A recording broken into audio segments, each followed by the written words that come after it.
All right, I think we are going. I think. Where's me? There I am.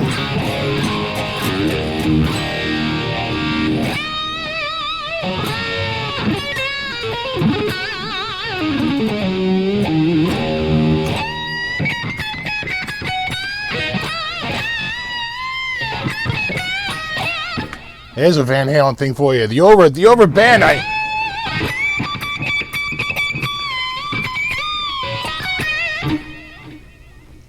Damn! What's up? Oh, we got everyone here. Gary, Ben, John, Susie, Les, Electro Omega, Eric B, Ben Coombs, what's up, buddy? And John Clark, Guitar Journey, Zach Thong, what's up, buddy?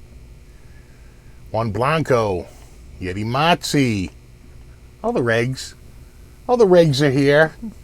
It's going by a little fast. Dennis Ellis, Possum Man, Winston McKay, all names I've seen plenty of times. Great to see you guys. No, you rock, Chris. How's everything sound? Is the voice okay? Too loud, too high? I got the phaser on, but we can switch this back to normal here.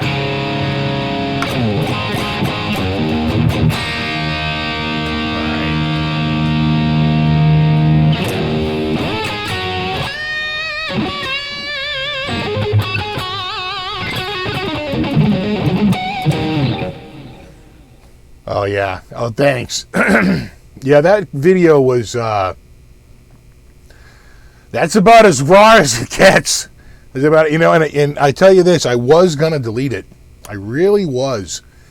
And you can thank Mike Palmisano from Guitargate for me keeping it up. He had texted me while it was going on, and he was like, dude, I know you said you wanted to delete it, and he just laid out, I thought, some really good reasons for leaving it up. And so I did. And it was confirmed, a lot of people in the comments. I wasn't really reading the comments live. I was like so out of it, but when you read the comments later, like 30% of the comments are like, oh, thank you for leaving this up. Please don't delete this. So I left it. I haven't watched it.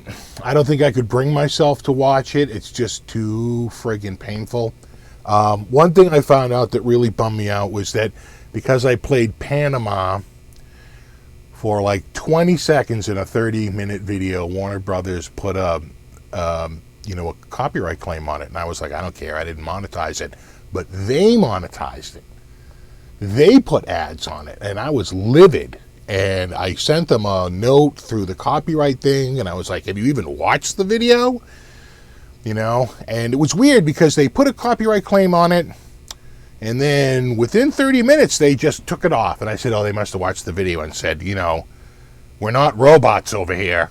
We're going to leave it up, and we're not going to monetize it. Felt wrong. And I was like applauding them for all of about maybe an hour. And then I got the next one, which was for the identical set. I mean, if you look at the two emails, the first one and the second one, and they're a couple of hours apart, it's the identical clip of music. It's Panama. So it's like, what are you going to do? Annoying. I talked with Phil and what's his name, Tone King last night, and they were like, monetize it just to pull the money away from friggin' Warner, and because we were sort of saying like, well, I was like, well, doesn't the money ultimately get to the Van Halen family? And he's like, yeah, like 8%, like 8 cents on the dollar. He's like, trust me, they're all going to Nobu for lunch. I was like, damn it. So anyway, I don't want to be too negative. I just wanted to get that out of the way because some people were like, why did you monetize this video? And I didn't.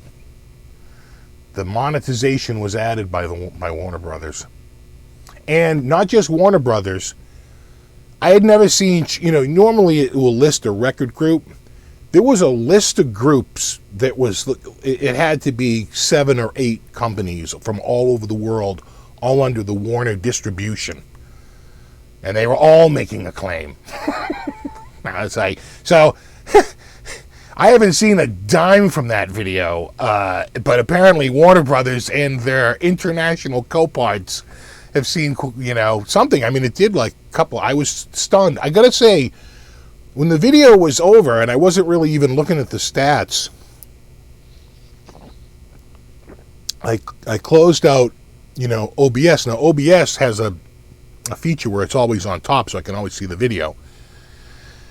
So it was covering the stats, the real-time stats as they were happening. And when I clicked it off, it said you had 57,000 views with a peak of like 6,000 people. And I laughed. I go, well, that's not right. You know, but it was right. Because the weird thing is when I went to go start that video, I couldn't get it going. I started it, and it basically came back and said, service not available, which is the first time I had ever seen that on YouTube. So clearly a bunch of people were going live. So then I refreshed the page, and I tried it again, and it came back and said, like, internal error. And I was like, Jesus. So I refreshed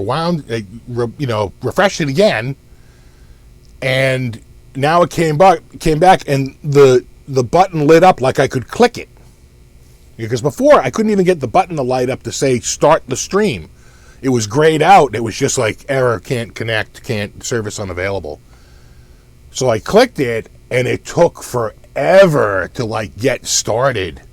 So clearly, there was a huge push at that time for, you know, people going live on Facebook. I mean, it clearly strained the system. I had never, in all my years of doing live shows, I had never seen that ever. And we have symmetrical gigabit here. I'm 1,000 megabit up and 1,000 megabit down. So it's not a bandwidth issue. I got bandwidth to spare. It was definitely just their systems being overloaded. I know, Cowtown Customs. You know, I thought of that. I can't edit it out because, but what they want me to do is I can mute the audio. But then for 20 seconds, it's going to be me going in silence. And I was like, well, that's stupid. You know, why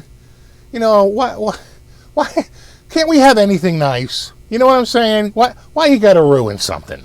But, you know, I guess business is business. And they're in the business, you know. There's a great scene. They probably earned $1,000 from that video. There's a great scene at the end to Do the Right Thing where he crumples up the money and throws it at him and says, well, there's your money. Now you're a rich man. And I kind of felt like that. Well, here's your $1,000, Warner. Look at you. Now you're a rich man. You know, it's like, come on. Really pissed me off. But anyway, we'll get that out of the way. I would say that the comments were stunningly nice, and people were giving their stories, and I read every single comment, and out of over 2,000 comments, only like 5 or 6 were negative, which is a stunningly low amount of hate. And you'll know when you get hate because you just expand out, and people don't know you and they don't see you before, and you know you're likely to pick up more hate. That's how you know YouTube is recommending you out, because you get more hate. It's just the way the system is. When you get nothing but nice stuff, it's because it's your regular audience that likes you and knows you, and, you know, everybody's friends, and you know, it's all cool. It was a stunningly low amount of hate, you know. So I was like, you know, I was pretty encouraged by it. You know, just statistically speaking, it was pretty low. So, good for humanity. Slight, right? The thing is like everything was so awesome and everyone was so awesome except for Warner Brothers. They were the only ones that sort of like cast a pall on the whole situation. So, anyway.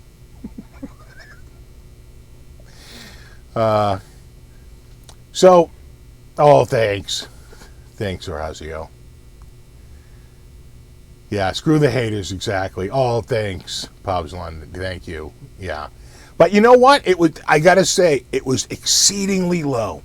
It really was. And it wasn't even really to me so much. You know, there was a couple of cancer jokes. There was one guy who was just going to run to every one of my videos and go, "Hey, did you hear Eddie Van Halen died?" Right. He thought he was funny. Hilarious. Let me guess, you're a comedian by day. I mean, seriously. Seriously. Oop. Sorry about that.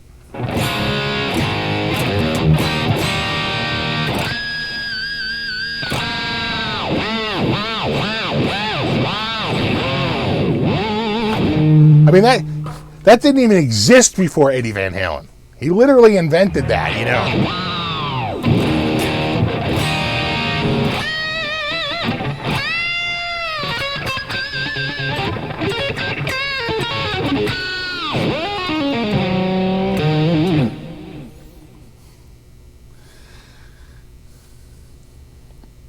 But I would say that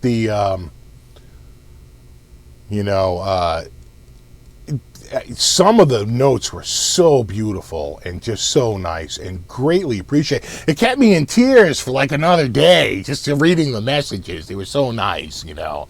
So many people reached out, and it was nice stuff, you know. And I guess the video accomplished what I wanted it to accomplish, and that's just to say we were all just sort of, you know, missing him. You know, it was just to acknowledge the loss. In fact, I started thinking, we could brainstorm right now, and eventually I'm going to start going through like all the albums. And I got this for the first album.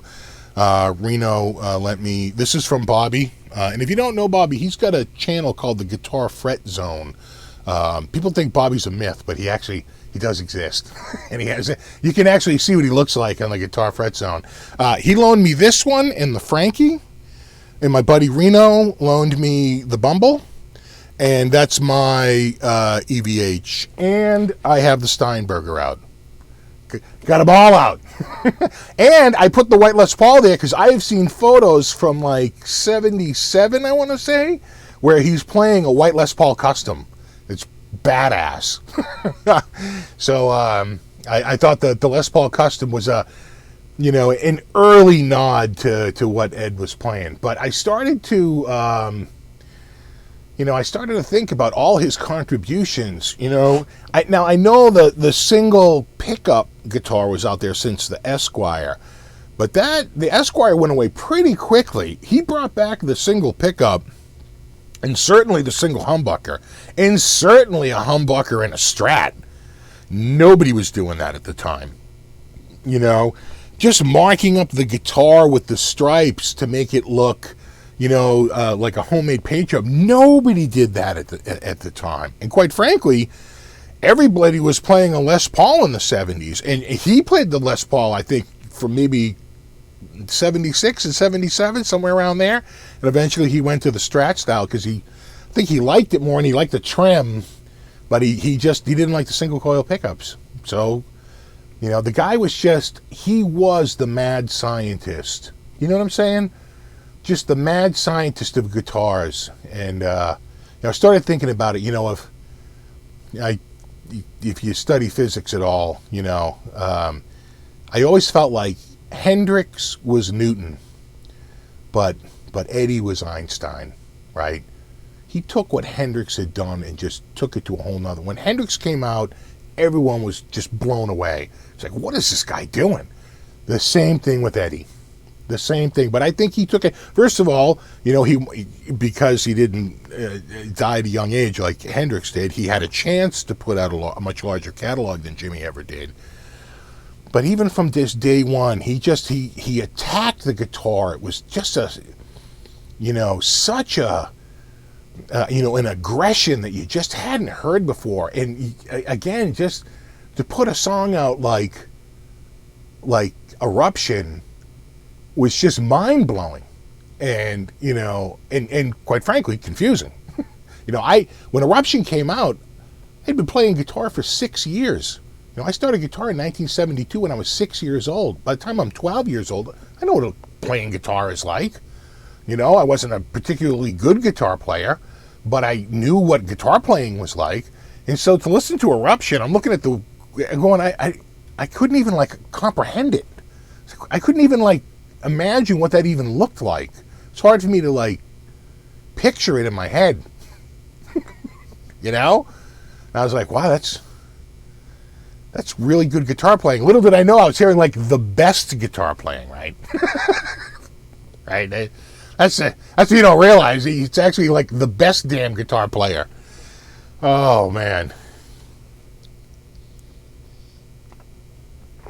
So, just a show of hands, my first Van Halen song, and I think I saw him in the comments here, just before I forget, PDX Guitar Freak was in here. If you want a guy who really breaks down the Van Halen tunes, like note for note, you got to check his channel out. He just, you know, he's got it down. If you want a guy who I think never does lessons, doesn't even really talk, quite frankly, but has probably the closest actual feel to Eddie Van Halen, I'm going to say Jacob Draps. I think he's out of Canada, right? And then I think a young guy, just so, well, it's on the top of my head, coming up right now, who I think, you know, gets that Eddie feel, right? And it's definitely, you know, got his chops down. I would say it's Cameron Cooper, man.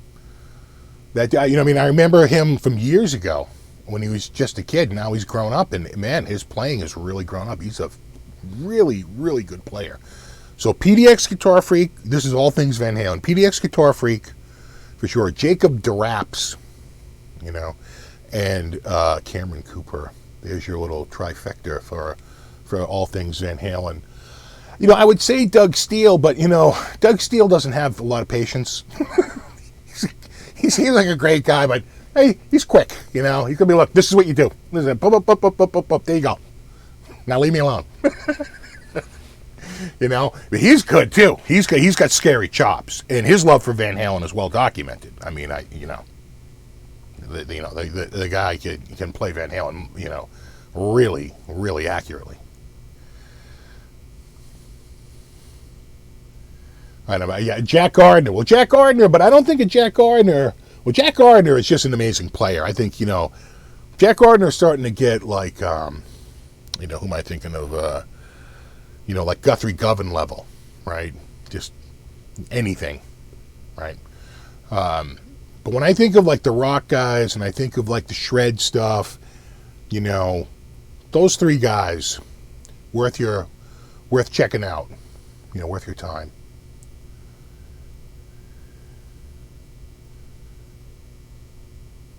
Yeah, Doug Steele is a badass. Yeah, no, he's really good.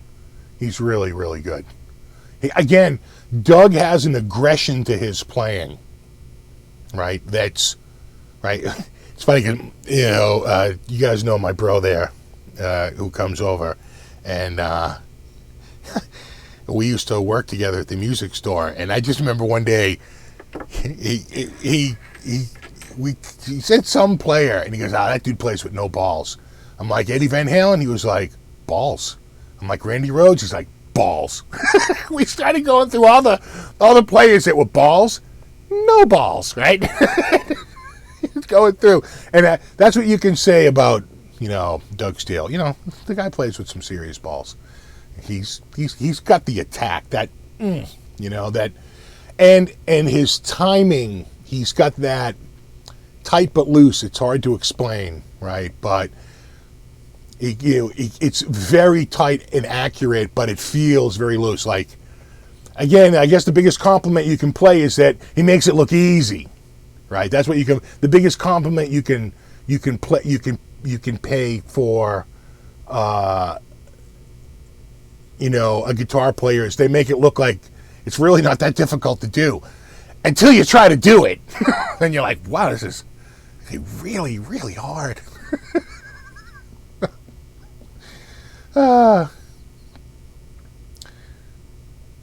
Yeah. Well, Satchel, there's a guy who is one of the most accurate Eddie players, especially in the rhythm.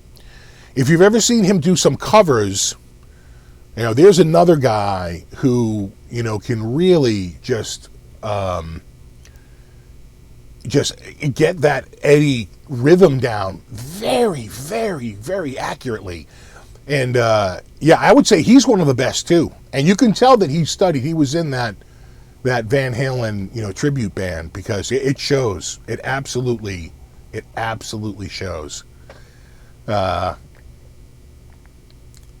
let's have a show of hands. My first Van Halen song was definitely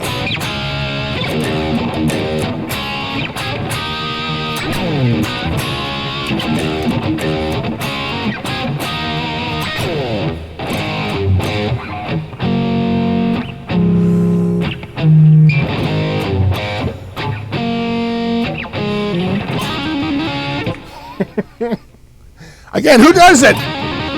A double stop trill. I mean, come on. So I think I want to say that was my first tune I ever heard, before, for Van Halen, even before You Really Got Me. It was Running with the Devil. Ice Cream Man, Running with the Devil, yeah. Mine was Ain't Talking About Love, yeah.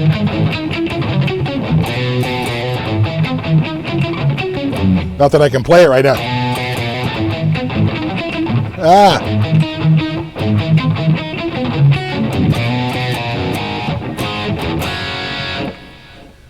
Yeah, it's that was an early one too, but I definitely remember Running with the Devil before that, without a doubt.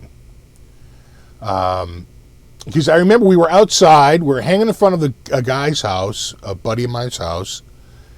I want to say I had spent the summer down the Cape with my family. We got back. It's like October. It's cold out.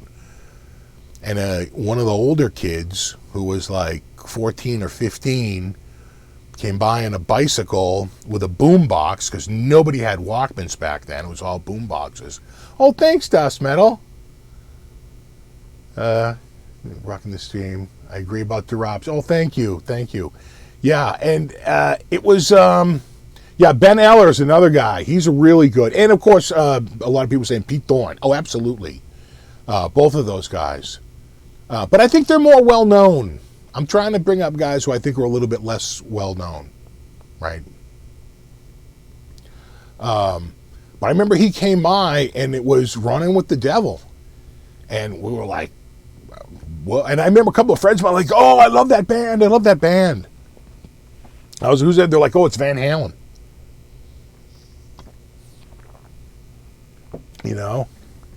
Jamie's crying. Yeah.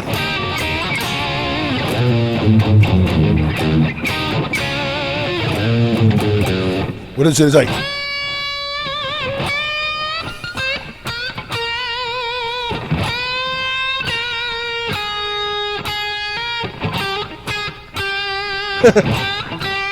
something like that. It's hard to bring these all back.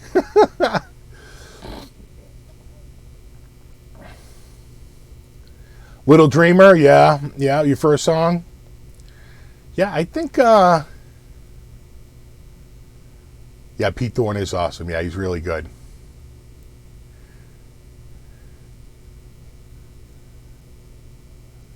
How am I doing? I'm doing much better. I gotta say, the first night, I only slept 2.5 hours.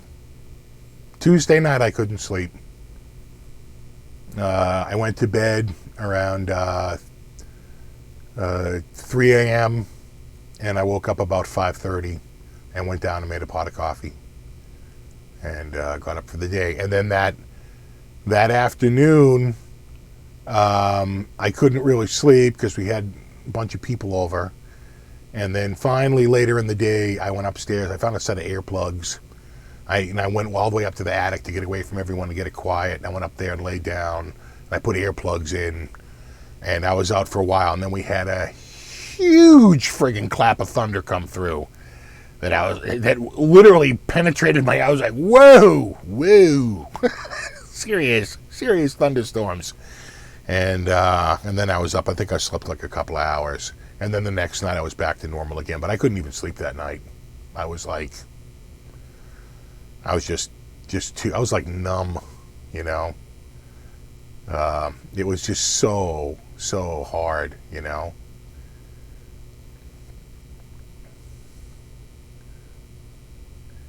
So let me just let me see if I can call up if I can. All right. So let me just take a quick look at the lineup here because my memory is garbage. All right. So we said, you know, Running with the Devil. One thing I want to show you about Running with the Devil, if I could. Yeah, that's a little out, but right? It's correct, but it's a little out. That's the way it is, right? So Eddie would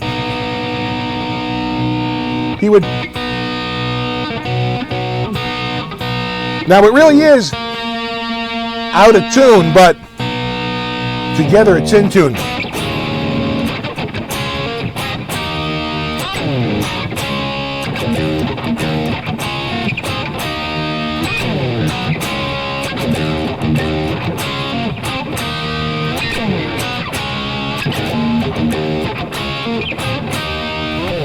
And because of that, he would play the solo. I used to play it here. But it's really... See, I'm terrible at going across the strings, but he does it.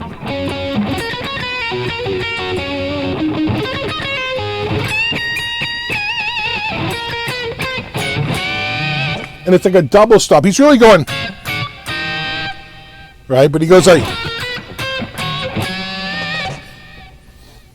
You know, it's wonderful. Again, it just goes to show you how good, just how damn good he was. But he really does, you know. So, it's so funny. That's something I did in the barn in friggin' Hyde Park when we played, because I had that old Ibanez Les Paul, and I just figured it was always out of tune, right? So I'm like, geez, it's in tune, but then when we play this song, it's out. So I did it because I would hear it and say, that's out of tune. Oh, thank you. Oh, my God, I'm getting chats here. I didn't even see these. Hold on. Steve, Tuesday was really tough for me, too. Thanks for... Oh, thank you, man. Thanks, Jeff. Hey, brother, thanks for your show the other day. You were showing a heartfelt thing. Oh, did your wife finally come around and cry like the rest of us? No. No. No. I told... She wanted to watch the video, and I said, if you watch the video, you'll cry. And so she didn't. You know, there are a lot of amazing players in the 80s. I think Eddie is probably the most important electric guitar player of his generation. Oh, I agree. I completely agree. You know. But then I met Phil X at the GitCon in 2017. Now, we had met briefly in 2014 and I think in 2016 or 17 at the NAMM show. And then when we were there, we hung out. We kind of hit it off. He's a funny guy. And he showed me that. And the funny thing is he explained it. When I did it back in the barn, it was because my guitar, which is forever out of tune, this guitar sucks. I need a new guitar, right? I mean, what do you do when you're, right? You're always blaming the gear. And so back then I was like, oh, this guitar, I can never keep it in tune. It's in tune on these songs, and then Running the Devil, it's out of tune. I got to tune it again. But anyway.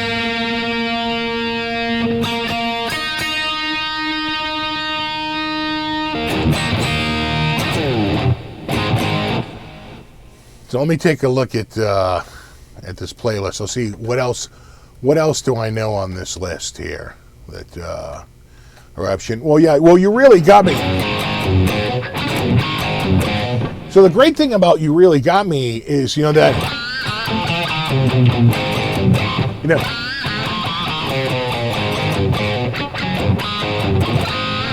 know, I mean, just nobody did that before. You know, first they're all pinched. Every single one of them is bent. But they all have this little bend to them.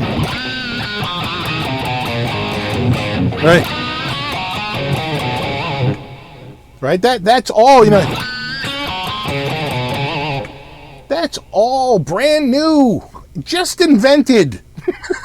Never seen before. Guitar players were at home shitting themselves across the world. Going, oh no, now I gotta be this good. You know what I'm saying? And the other one with that is when he comes around on the second one.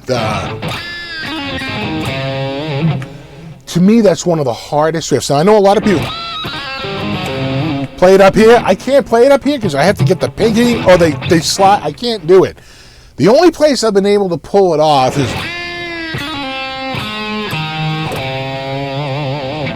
you know, that was the hardest one, man. That one is just like,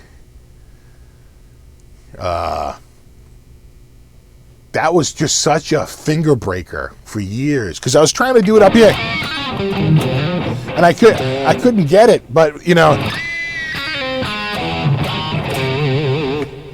finally a little bit. Let me check back to the chat here. Eddie wasn't still is the king. I agree. We'll get to Drop Dead Legs later. I'll be on to the Frankie by then. I'll move on to the Bumblebee once we hit the second album. We got to get through the first one first.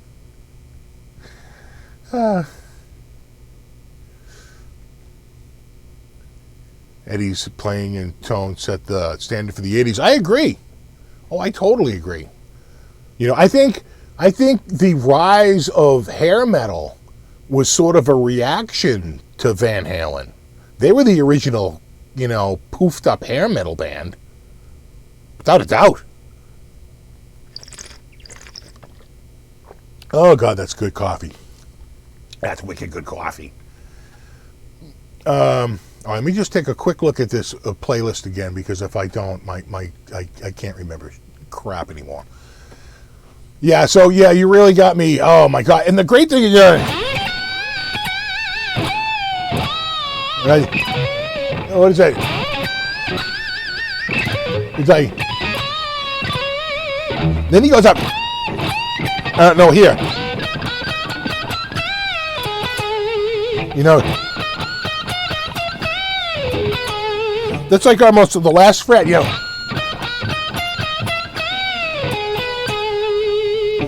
Maybe I can put on, yeah, here, yeah.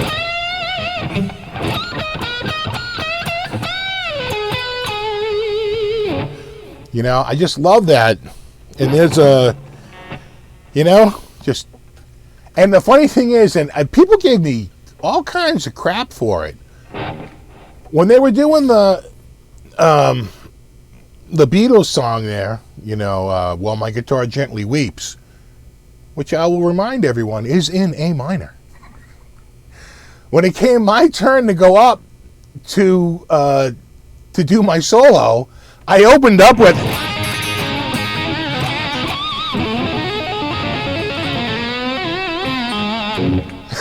right? And Phil X laughed and pointed, right? That's what I was up there to do. I was up there to get a laugh out of Phil, which I did. As soon as I went,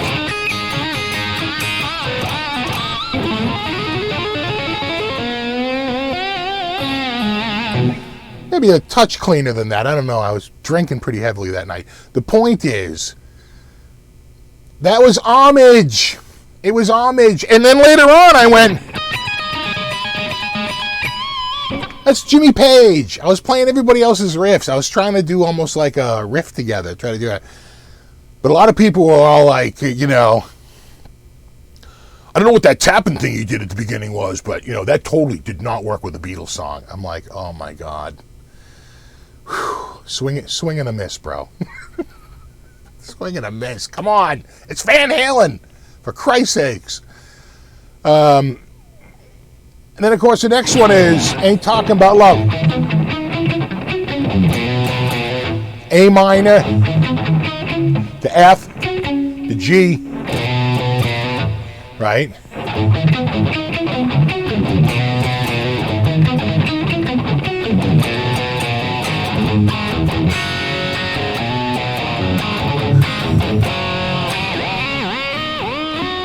You see that? Right?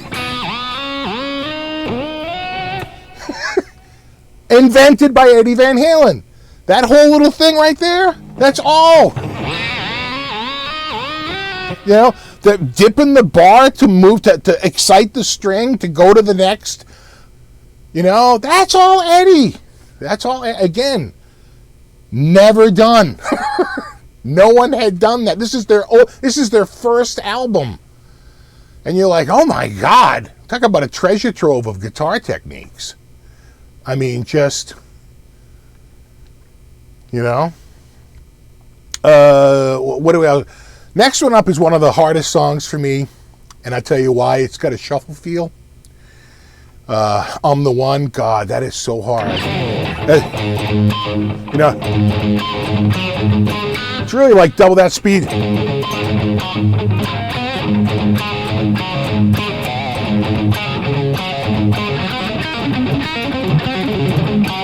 It's like so hard. You know who has the best, I think, lesson on that is PDX Guitar Freak. Check him out. He breaks it all down. That's where I learned it. The problem is I can't get it up to speed. And it's shuffle. It's supposed to be right? And I'm like, what? It's like I'm falling down a flight of stairs, you know. It's what Van Halen, I think, did better than almost anyone else, the shuffle feel. And that's because of his brother, man. Playing with his brother all the time, doing those shuffles together. You know, it's like he had the feel down. And that's hard, man. It really, really is hard stuff. Especially at the speed he was doing it, you know.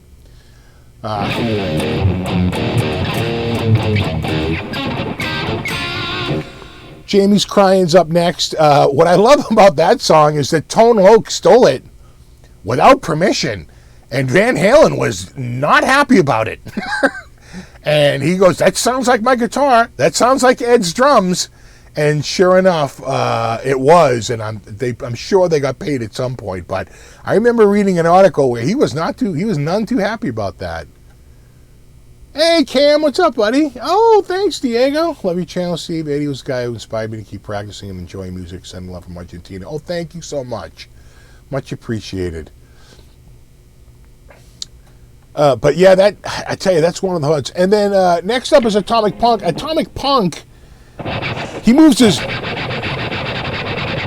right, so 1, 2, triple, and then he just does like triples. And then of course it doesn't really work until you put the phaser on, and you know, and then it.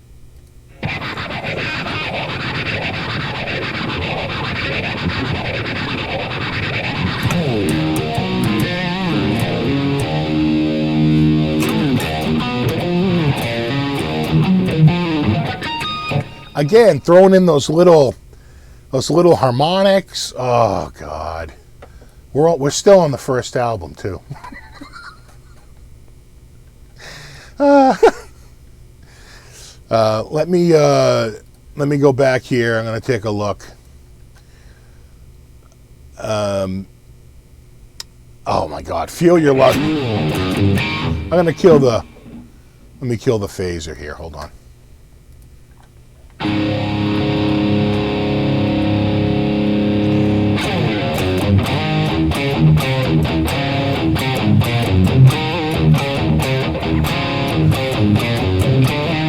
If I can hit it.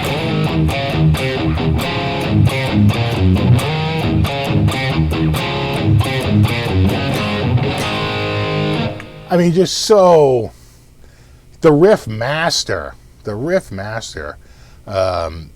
I just another that whole album is just perfect. And then after that, you have a wonderful minor song in Little Dreamer.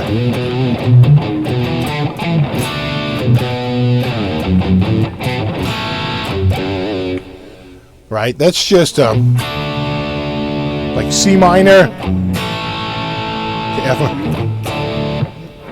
Right?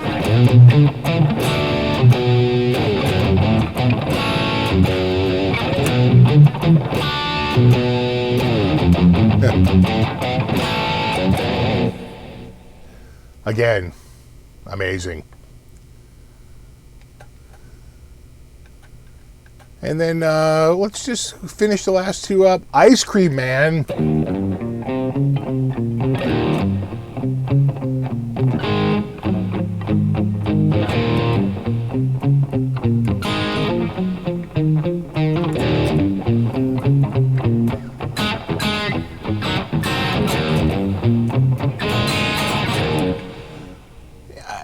And it's in an open tuning, you know, that's just sort of that's how we used to play it to get around switching to an open tuning. But it really is in an open tuning. That has one of the most lyrical guitar solos. It's pretty much my definition of a perfect guitar solo. I can't play it, I wish I could. You know, you check Cameron Cooper and PDX Guitar Freak, I'm sure they both, I know PDX might even have a guitar lesson on it, but that solo is just so friggin' perfect. It is just so lyrical, you know, and he's playing the changes, which is, you know, the secret. Oh, thanks, Ken. Oh, thanks, man. Yeah, we'll have to do a get together at Hooters, bro. I never forgot about that Hooters get together. But you know what I'm saying? That solo was just so perfect in every way. You know, it's like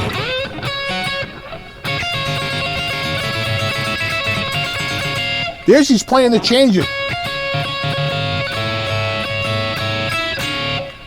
As the changes go by, you know, I mean, that dude, you know, he's probably playing from ear, but his ear is really, really good. And then the last one is On Fire, which I can't even. What is a? I can't.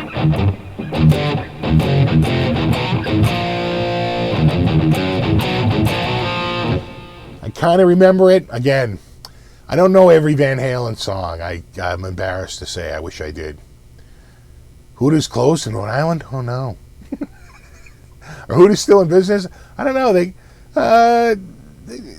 Yes. All right, let's switch up. We're going on to guitar number 2. Woohoo! Oop, I think I lost my. Yep. Oh, there it goes. Hold on. It's running away. It's right here. That's why I glue these on. God effing damn it. There we go. There we go. It's the problem with cables. They get stuck on stuff. All right, hold on. You know what? I'm going to kill this.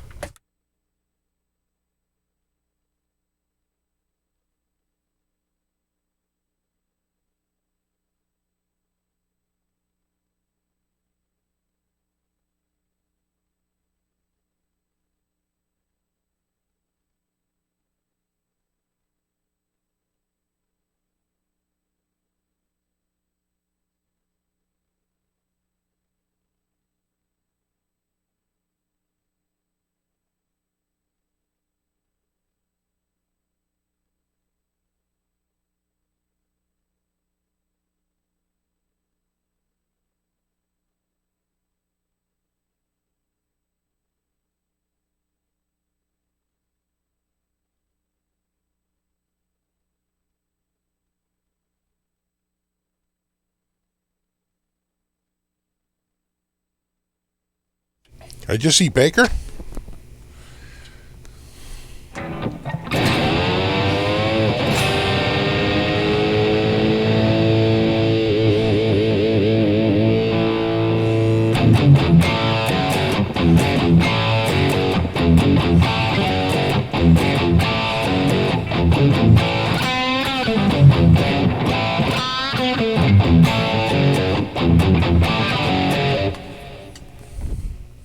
The Bumble's bounce.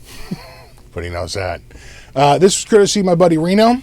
Thanks, buddy. Really appreciate it. Oh. Yeah. A minor, G, D, C,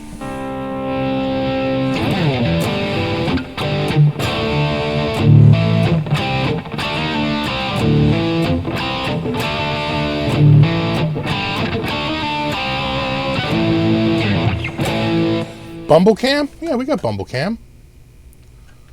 Bumblecam, where are you? Bumblecam. Look at that. I really like the stripes. I gotta say, of all of the striping jobs Eddie did, I think I like the Bumble stripes the best compared to the first year, and even the Frankie, which is basically the first one modified, right? It's the same guitar, which is why they both have, you can actually the strap is covering it, but they both have the little mustache right there, and you can see the lines, the black lines like line up. The Frankie is the evolution of that guitar, but this seems to be on its own. It's the only one that has the jack at the bottom. The other two are top mounted.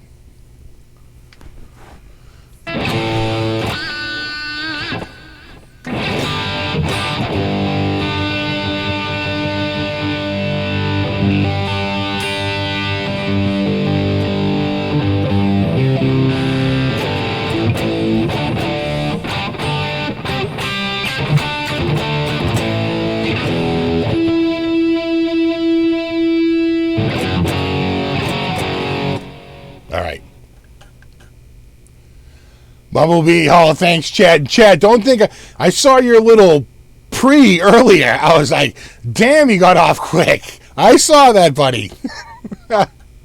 I know it fell off the page really quickly, but I saw it. Yeah, Bumblecam. Bumblecam.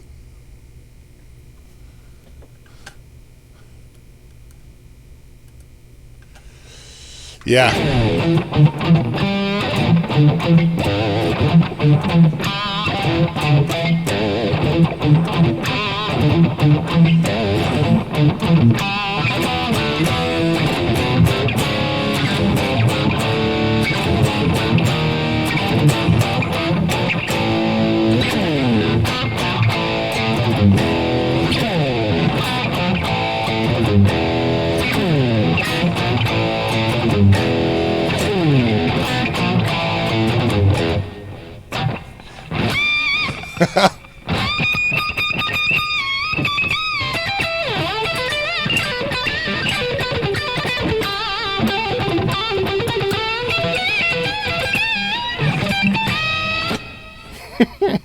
I know I'm butchering them. Give me a break. I'm in mourning.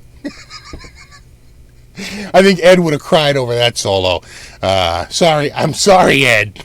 Speaking of Ed, before I forget, I got something I want to show you guys.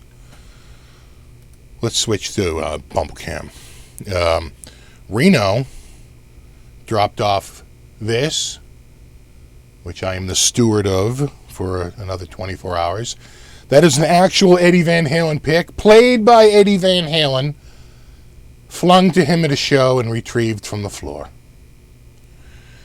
This is an actual Eddie pick that Bobby brought over, played by Eddie Van Halen, and flung to the floor.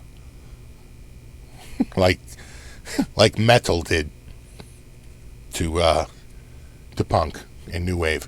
And here's one final pick, played by Eddie Van Halen, and flung to the floor, where it was retrieved during a live show.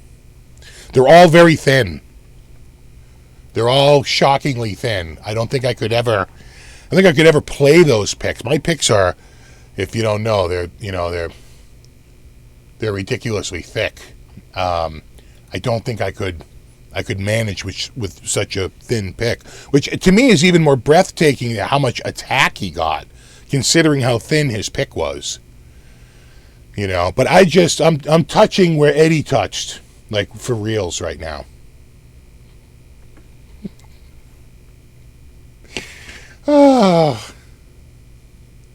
Oh, thanks, Andrew. Much appreciated, man. Exactly. Now I have EVH DNA. Exactly. We're going to send these out to a lab and have them cloned. What else is up there?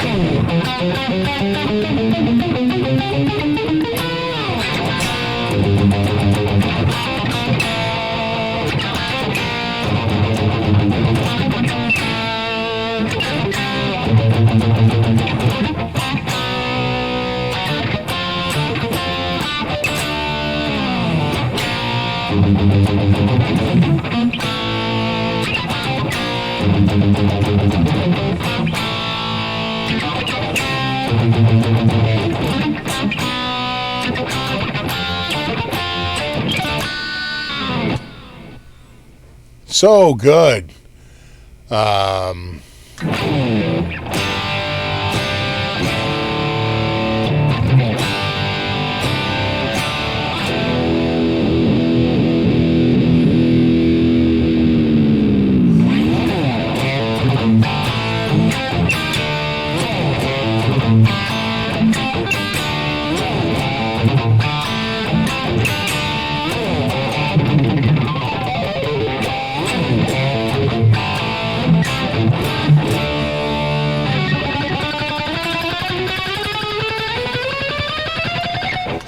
I mean, he invented that, yeah.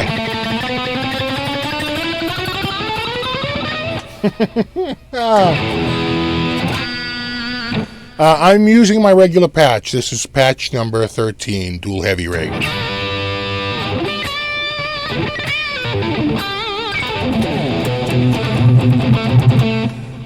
We could do Hang 'em High, but we're still on Van Halen 2, Robert. Right. We're going to go through we'll go through everything up till like 1984, or maybe 5150, or maybe OU 812, because I know a few songs. I'll play any album that I know a few songs on it, So what else did I do? I did You're No Good. Oh yeah, oh my God.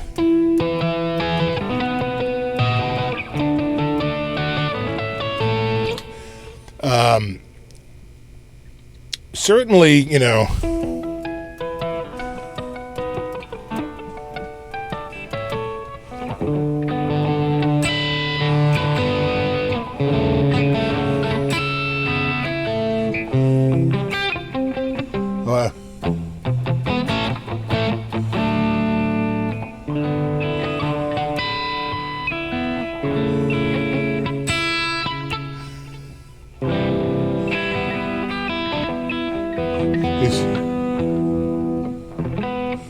and it was it.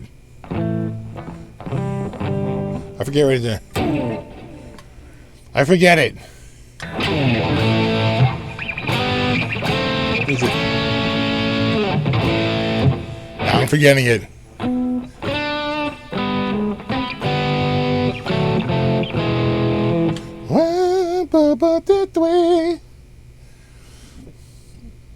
Oh, what else is on here? DOA. Out of Love Again is one of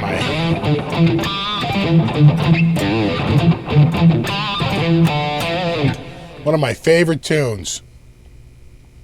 Again, just so I really feel like albums 1 and 2 are like, twins, right? They're really kindred spirits. And I really feel that, quite frankly, the third album and Diver Down, Women and Children First and Diver Down almost feel a little bit like kindred, a little bit more lighthearted, both albums. But Mean Street, that's their darkest album, and by far, I think the one that Eddie influenced the most. I think that really feels like Ed's album,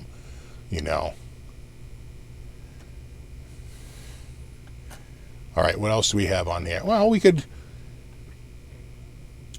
I'm trying to think of...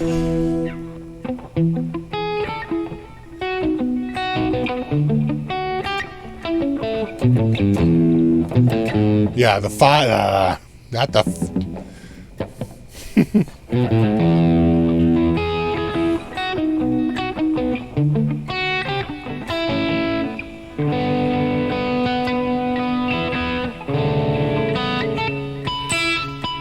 So hard to stretch your pinky out there.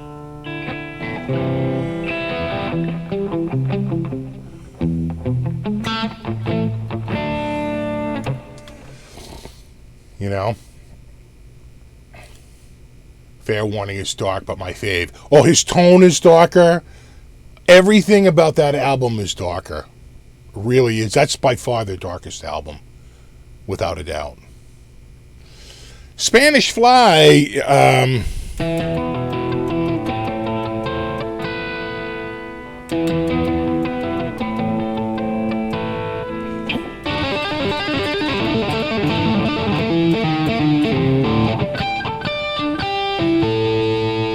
that's about all I know.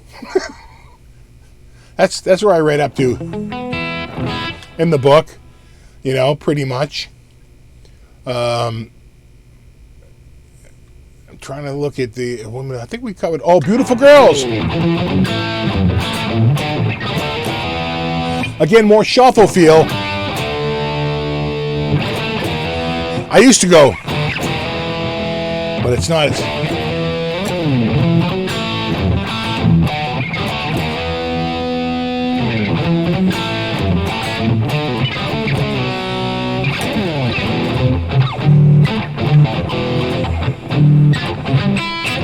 That's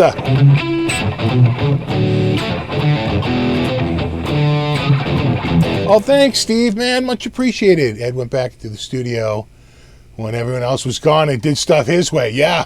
Fair Warning. It is absolutely their darkest album. You know, I always felt like 1984 stands alone, right? The first two albums always felt like kindred souls to me, 1 and 2. Fair Warning and Diver Down, maybe it's the Boat references, but I think it's their use of some acoustic tunes and some more esoteric tunes on both of those albums that they felt a little bit more like kindred souls, you know? Variations on a theme. Fair Warning was just like 1984, just on a, you know, it was its own thing.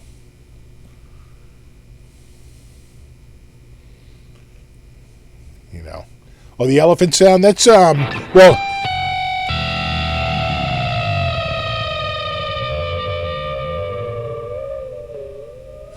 that's figuring out that those notes line up at some point. So he does it with the volume off. And then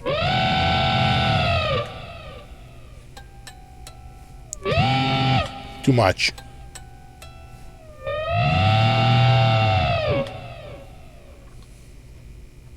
What coffee is that? It is Starbucks French roast.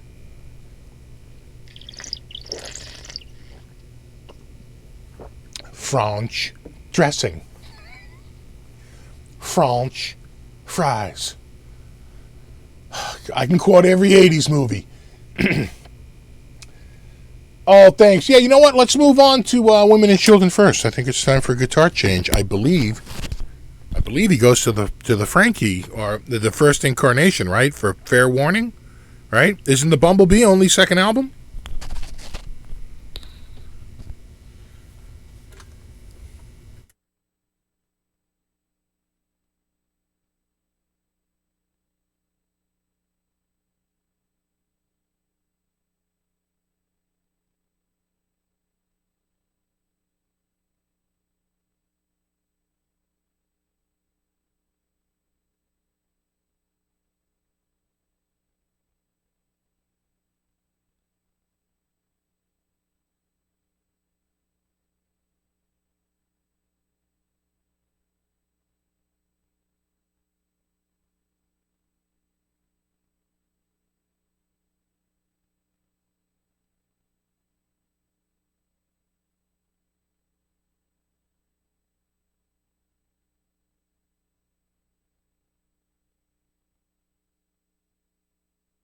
All right. I think it's time for Frankie Cam.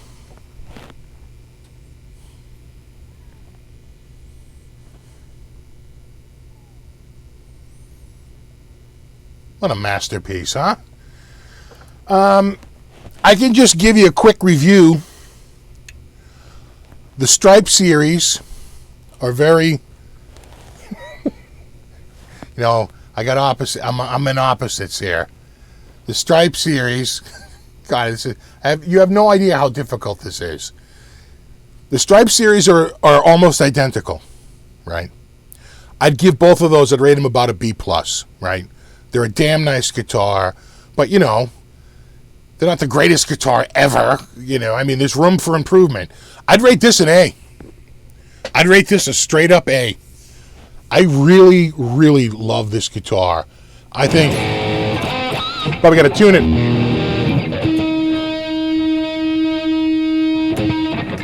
Are these loose? Oh, they are. See, I was tuning it. Yeah. All right, that's not bad. Let me just tighten these up. I was working on that. Yeah, it's loose. Yeah, it's loose. Yeah, I don't like working from the fine tuners until I got it in tune, and I was tuning these up, and I just forgot to lock these down. All right. There we go. I probably have to fine tune. Let me see.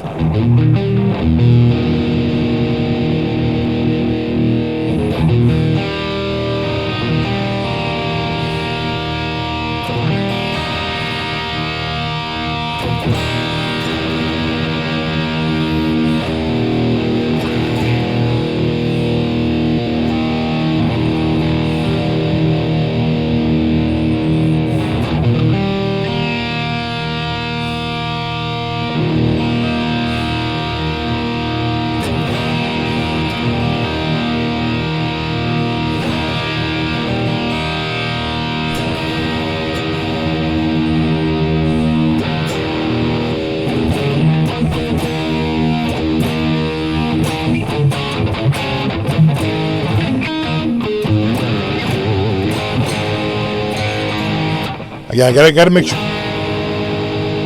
sure I'm in tune. There we go.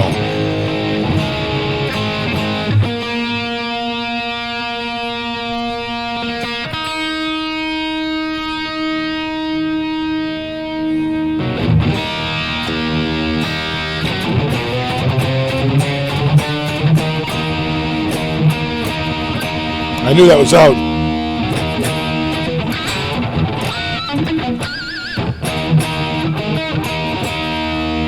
Here we go.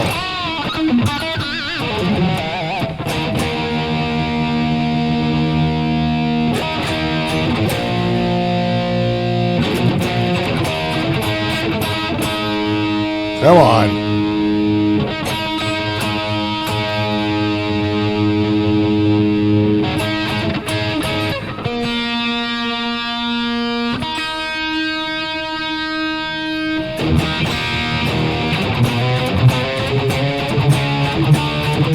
Here we go.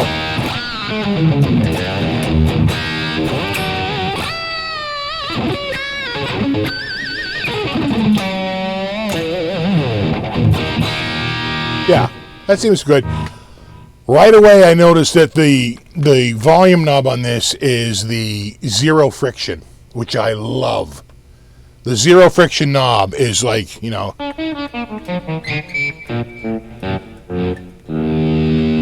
and again,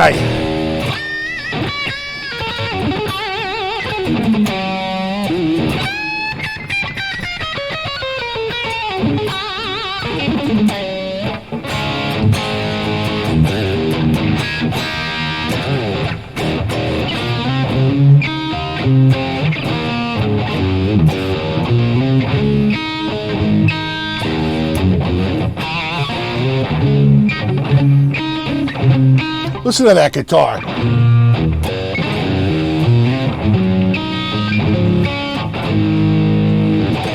I'm telling you, this guitar, these are really good guitars, these Frankies. I missed buying one today by about 2 minutes. I didn't even realize Flipside had them, or I would have just called them right up and ordered it. I thought they were sold out everywhere. Then he posts online, just sold my last Frankie. I was like, ah! I could have called him. Yeah, this is the $1,600 version. Yeah. Yep. That's the $1,600 version, exactly. And they all look a little different. I was looking at mine in Tone Kings, and they're relicked definitely randomly, without a doubt, random relics, because his relicking was a little different than mine. You know. All right, women and children.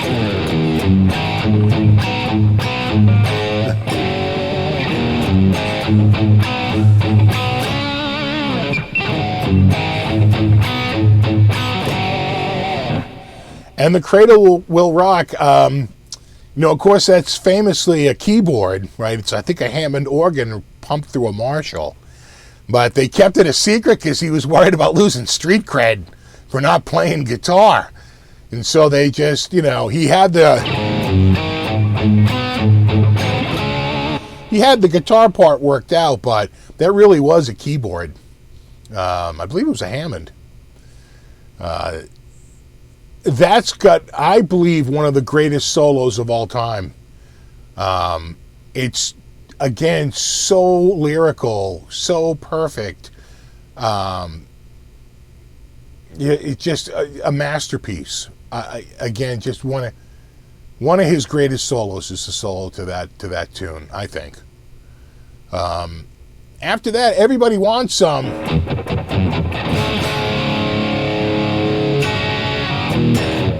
Then he goes like, again, nobody doing that.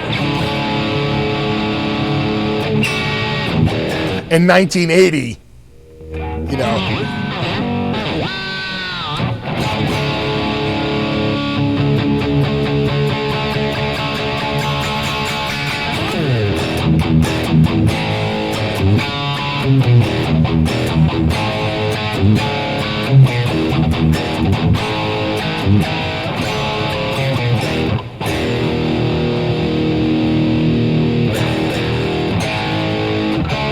Am I sending this out?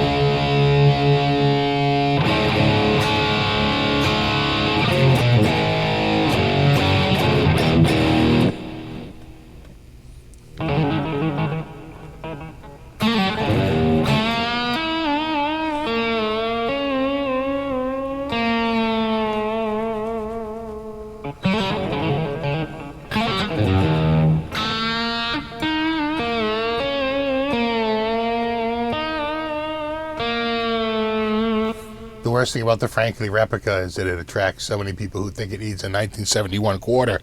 I'll tell you this one, if I spend $25,000 on it, damn well better have that 1971 quarter. $1,600, I can live without the quarter.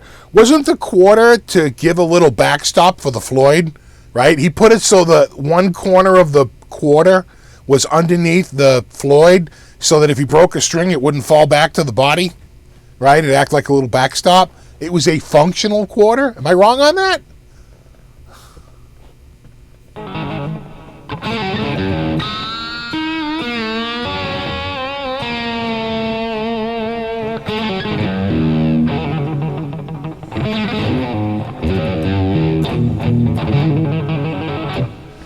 You know.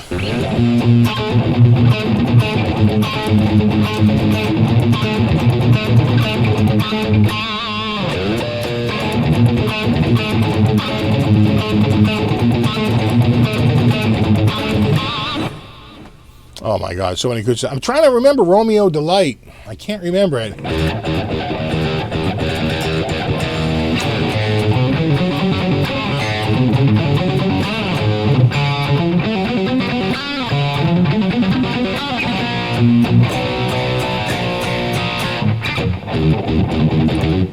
Oh, thanks, Jim.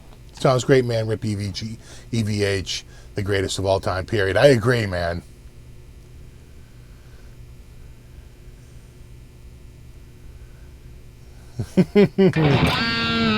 Absolutely correct about the quarter, right? Yeah. I'm telling you, man. It was a working quarter. You know, the guy was a goddamn genius. Oh, it was drilled and screwed so it could rotate in and out of position. Really? Wow, that's fantastic. That's smart. He's wicked smart. Pre-CBS quarter. There you go. Yeah, they got rid of all silver quarters, I want to say, in 1964. I think 65 was the first year with it. They were silver-clad copper.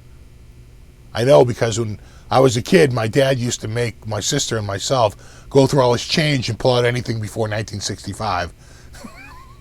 little thing my sister and I did for years. And then when we got older, and he had all those, I am not even kidding about this. When I got older, I knew he had this jar full of like all these old coins, but I didn't realize that they were all like solid silver, you know, like old vintage coins. And I was addicted to buying Kiss posters for $2.50. And I would just pull out like $3 worth of quarters, you know, and run down to the booksmith and buy some Paul Stanley poster with solid silver quarters. My dad was so pissed. I was like, but it's a Paul Stanley poster.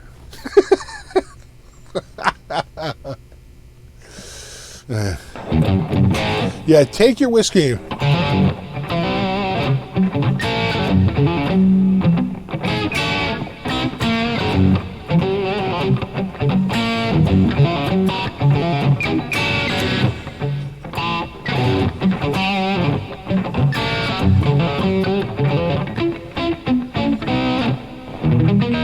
Goes out. Help if I tuned on the right fret. I have a tuner, but you know, if I'm off, I'm off. It's not gonna. I'd have to retune the whole thing. It needs to be in tune with itself. Yeah, that's way friggin' sharp. Yeah, I'm gonna like totally run out of.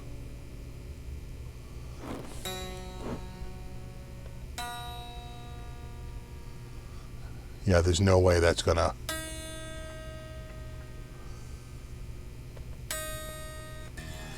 Oh yeah, it's gonna be what we call a nightmare. All right, hold on. We're getting closer.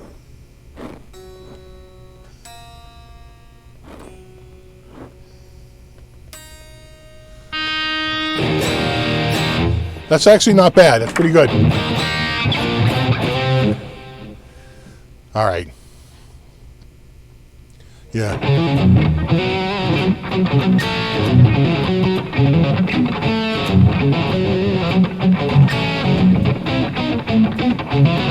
Right. That's so hard.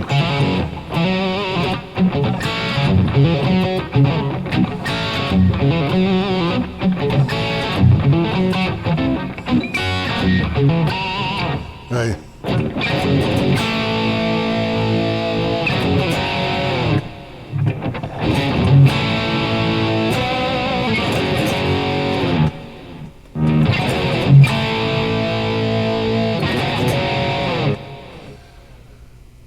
Blitzkrieg mix, feeling much better. Yeah.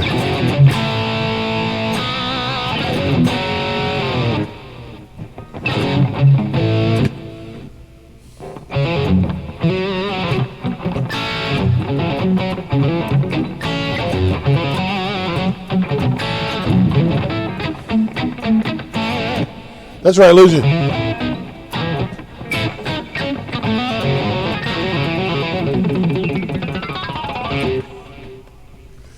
Yeah, I lost control.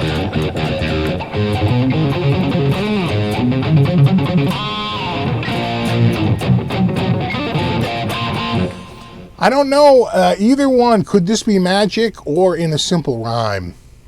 Those are both pretty complicated songs. Again, their songmanship was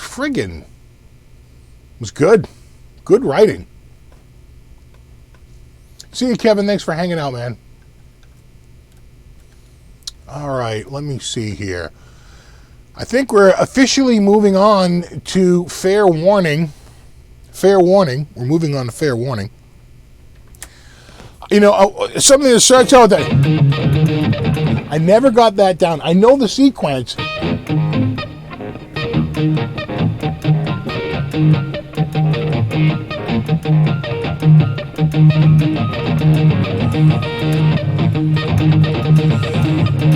So hard. And you got to remember, I'm left-handed. And I think everyone who seems to have it down pat is a right-handed guy, right?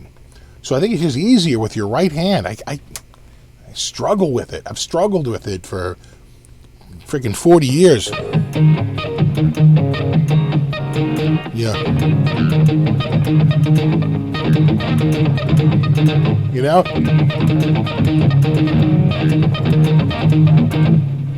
Just so hard, you know?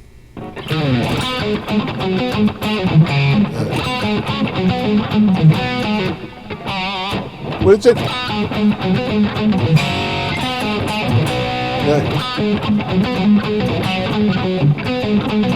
There it is.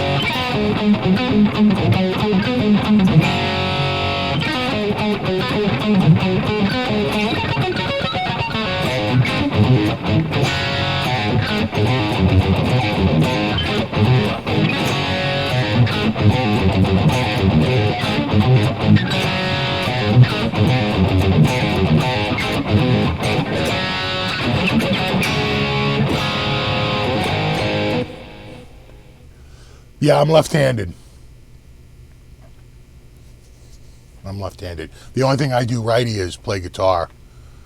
But, all sports, eating, writing, it's all left.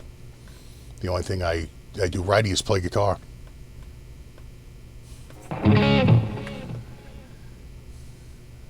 Yeah, the intro to Mean Street is difficult. It's ridiculously hard, It's like the sequences.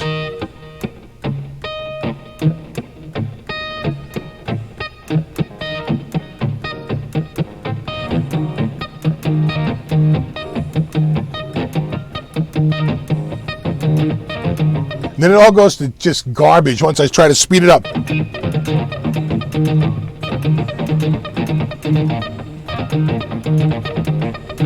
I can't. And then it's over. All right, what's up next? Dirty Movies. I never learned that one. I'm trying to think of Sinner's Swing, too. Damn it. Unchained, of course,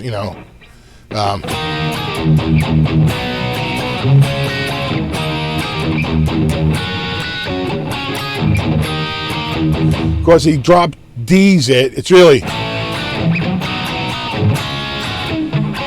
And then the drop D. Do I dare drop it down? Do I dare?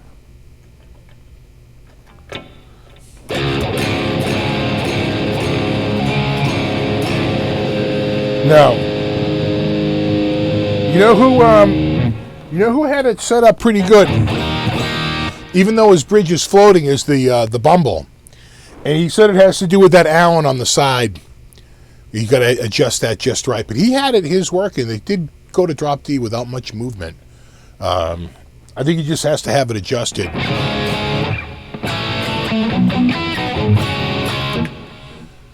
Yeah, hear about it later. I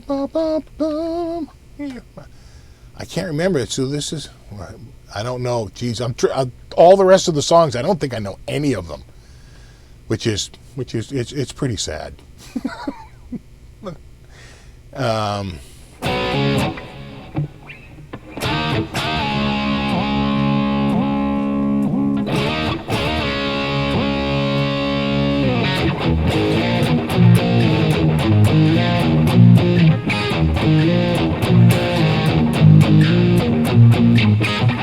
Right, Monte Diver Down. Where have all the good times gone? Hang 'em high.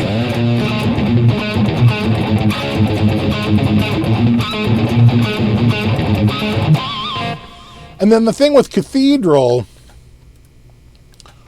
was the amazing... I think I have one in here that's sort of set up for it. Let me see if I can find it. Where are you?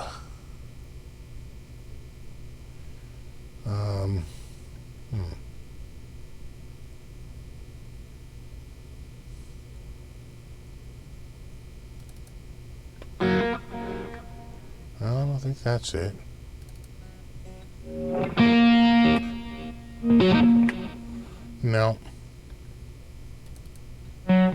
There it is. It's got to, hold on, I got to kill the...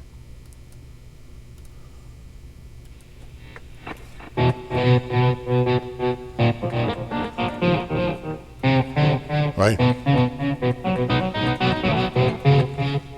I think I got to get the repeat sound. But you see what I'm saying? It's every other, you know...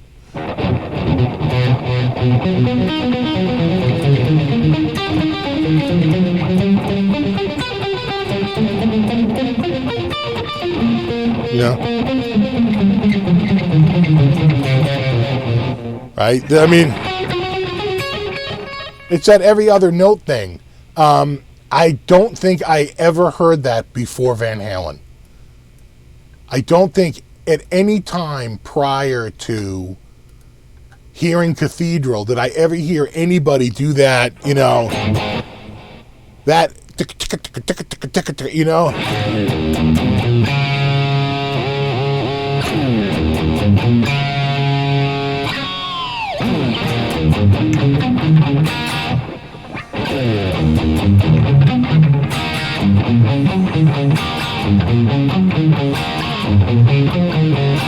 I'm sitting. It's this one.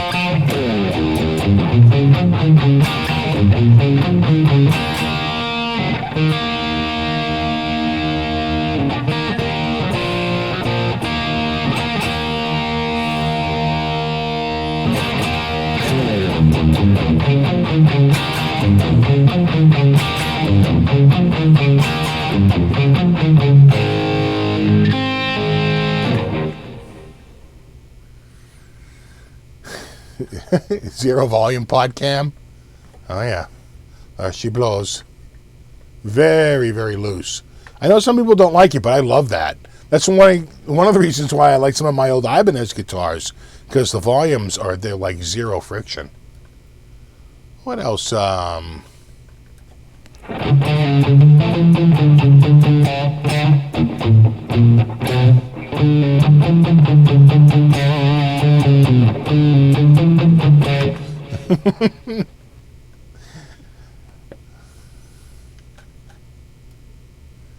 Yeah.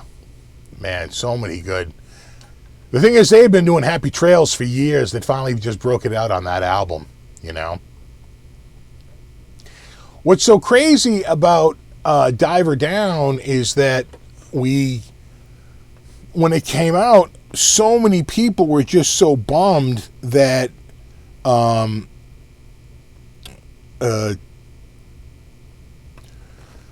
there was no album in 1983, right? If you look at the discography for Van Halen, the spring of every year they came out with an album just in time for summer. Usually it was in like, you know, March or April. You know, I think they had one that was early in like February or something like that, but usually it was March or April they would come out with their albums. 1983 comes and there's no album at all, and everybody's clamoring. They're like, where the hell is the next Van Halen album? And then they released it in January of 1984, and they called it 1984. But I remember that, you know, it was like the year the Chappelle Show didn't go. You're like, where the hell is the goddamn Chappelle Show? And you find out it wasn't coming back, you know. It was that level of angst.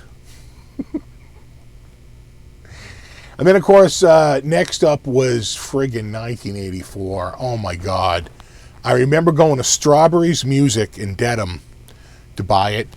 I remember they had a giant display of them. They must have had friggin' 1,000 records, you know, and this big, giant display up front. Walking up and picking up 1984 and standing in line at the counter to buy it on the day of release. And going back with all my friends and listening to it. And, God, so many. And, of course, that, I'm going to screw this up, of course.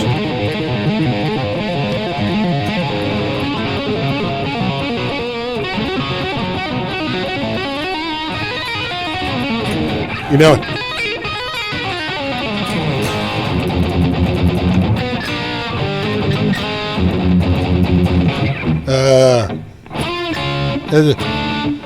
what is it?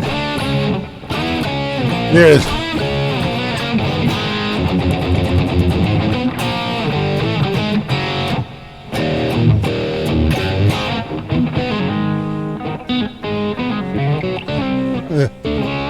Here.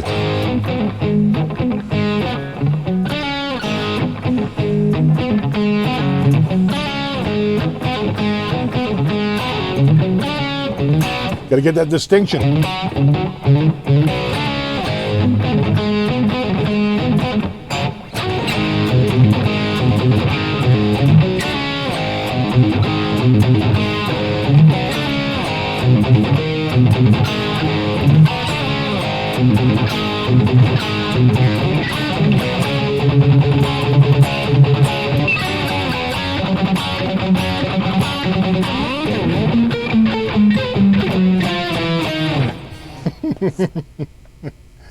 Oh man. Of course, I can't play it like I used to. I used to be able to crank that song in the music store.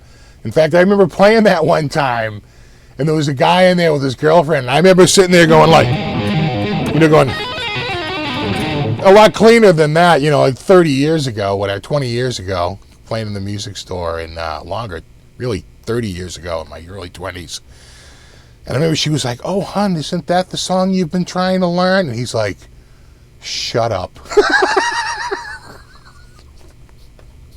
I felt this pain. It was a hard song, Sean, what's up, buddy? Yeah. Oh, my God.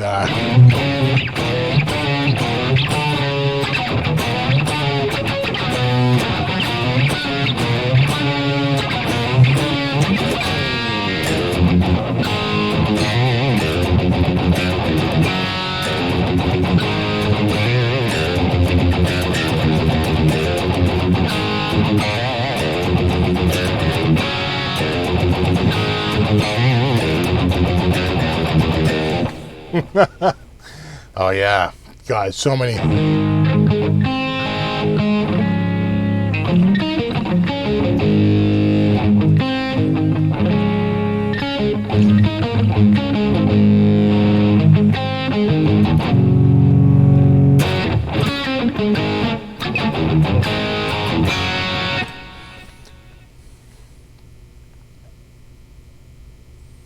See you, Blackjack, gotta take off. And so I'm trying to think of what else.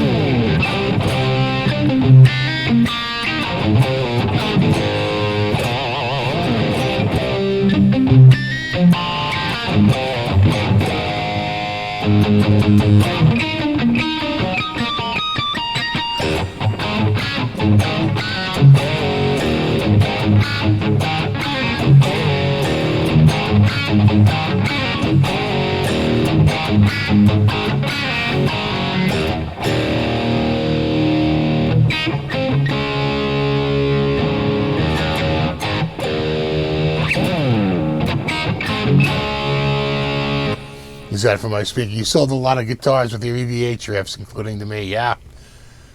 Yeah, you had to break them out once in a while in the store. And sometimes you use them to torture people who would just come in and just be like the worst people ever. And you say, "Oh, hold on, let me just tune that up for you real quick," Yeah, that sounds good. Here you go. They'd be like, "Oh, you son of a bitch." I'm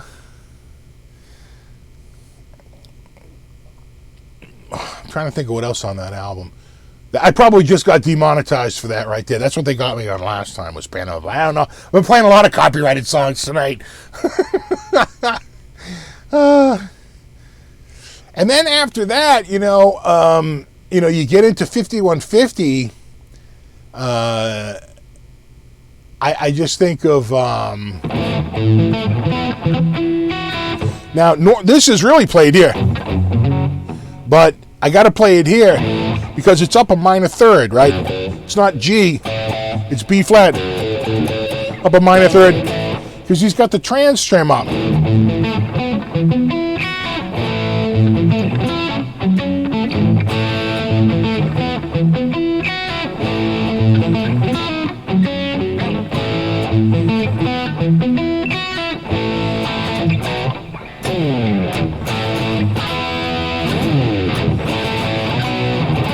Then you have to go so hard.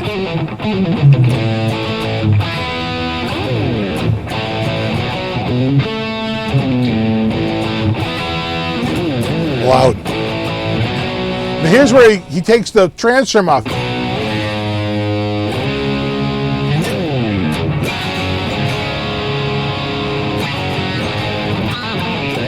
Hold on, I got to tune up here. God effing damn it. Oh yeah, a little flat. Come on. Doing a little stretching here. Oh yeah. Yeah, right. Oh dear. Right. There's your problem right there. Your G string's a little tight.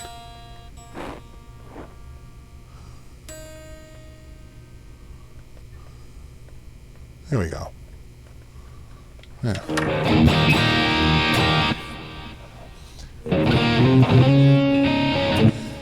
So I think of like, yeah.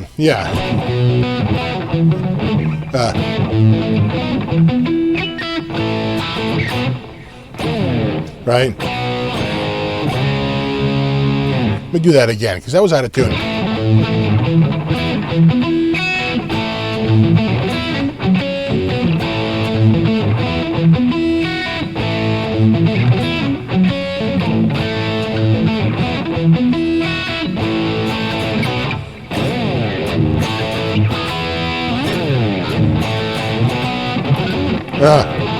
You can always go.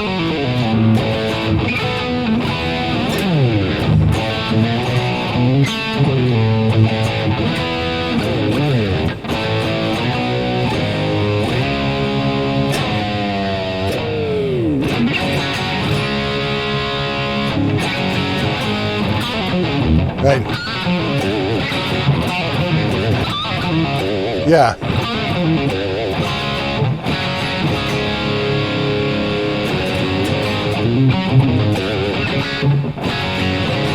I'm screwing it up here.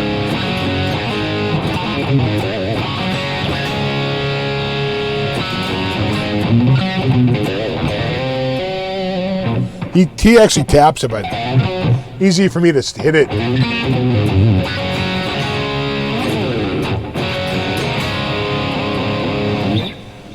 What else is on? I don't think I know anything off a 5150, because then I think it's let me look at the what song is this? If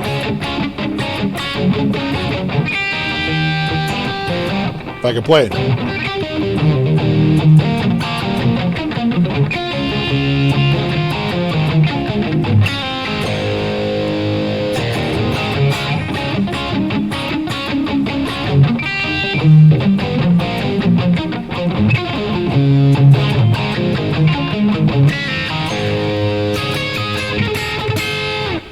All right, so 5150. All right, 5150. Yeah. Is that it? That's the song, right?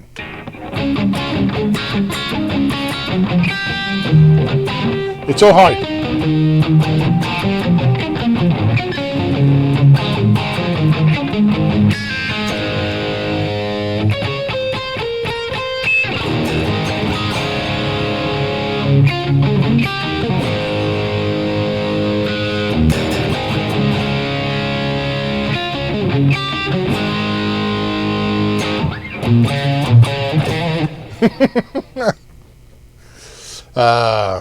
All right, what else is and then there's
Les Hagar, we already did the first 5 or 6 albums. I've done 3 Hagar songs. It's chronological. You're in the Hagar era. Wait till we get to Gary Sharon. we won't. I don't think I know a single tune off of that one. You know. And then just talking about some of his techniques, one of these great things was his, not only his, bending and tapping, but his bending and harmonics.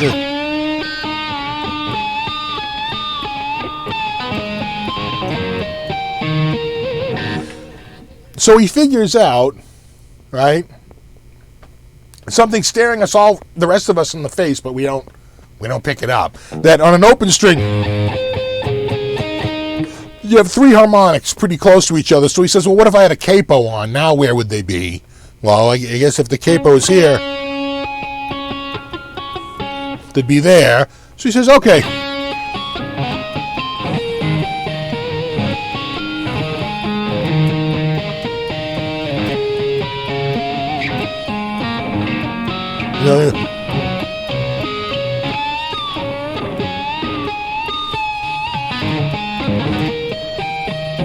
Of course, without all the string noise. He would play it like a billion times better, than that. But you know what I'm saying, right? He's just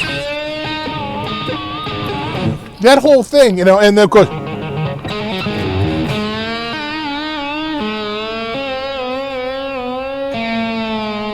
So bluesy. I mean, it sounds like a singer.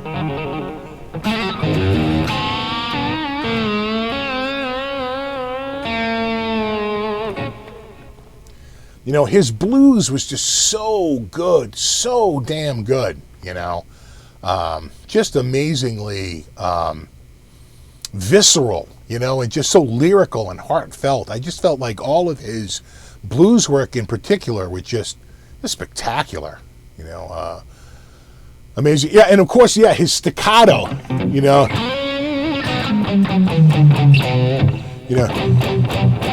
And of course, you see that in Panama, it's like, all the stuff that comes out is let out and everything else is sort of held back. And he gives it that rhythmic stab, The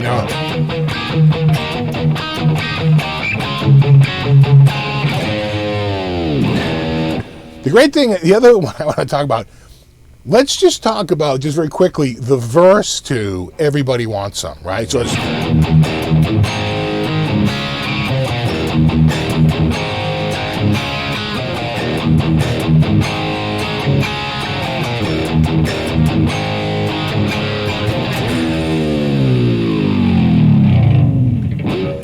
Who writes that?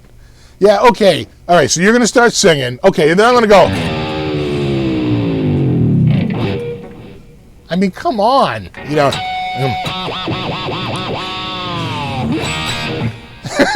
It was like, and you have to recreate that every single time live,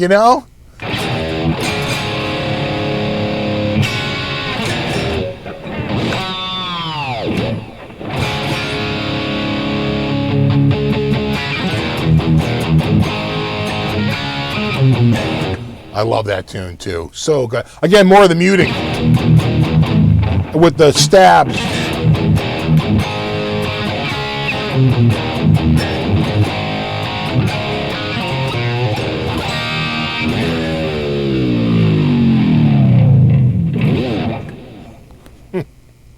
I'm getting text messages here. Oh, really?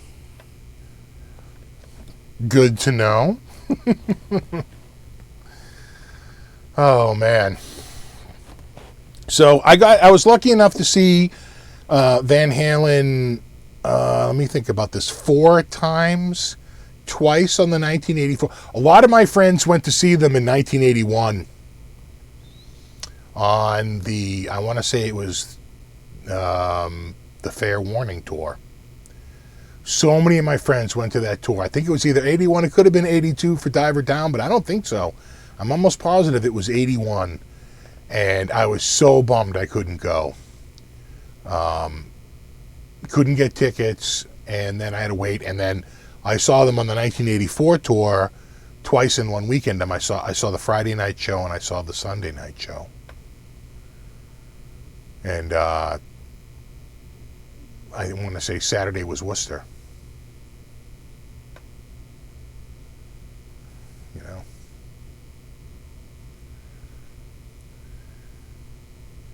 Yeah, Drop Dead Legs.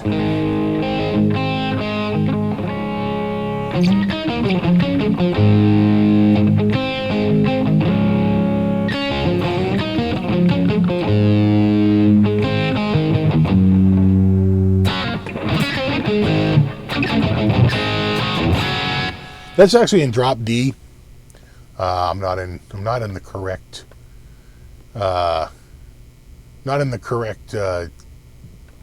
tuning for it, but I get it.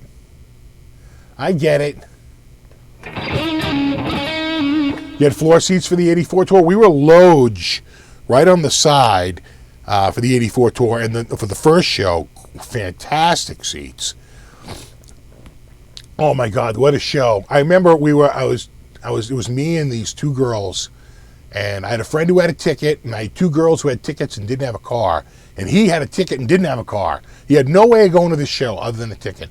I said, dude, sell me your ticket, and I'll take them, and I'll go with them, and I'll have someone to go with, and that's it. He didn't have his license. There's no way he could have gone, and he knew it, and he said, all right, and he sold me the ticket. And I went to the concert with those two girls who I actually saw at one of the reunions, one of my high school reunions. She's like, remember when we went to Van Halen? I went, I do. And yeah, we went out to, and that show was insane. I would say that was a Friday night show, and they were just on fire. Sunday night when I saw them with my other friends, you could tell they weren't. It wasn't quite as crazy. You could see that they were a little burned out from the weekend, without a doubt. I think they didn't have a show the night before the Friday show, and they had a day to rest. Where then they went Friday, Saturday, and Sunday. By the time I saw them Sunday night, you could see the wind was out of their sails a little bit. I want to say and someone could look this up. The review from the Boston Globe was, Van Halen runs on all cylinders. That was the headline. And I didn't take his girls. I just knew these two girls who had tickets, and she kept looking at me going, I need you to drive me to Worcester. And she's like giving me the puppy dog eyes.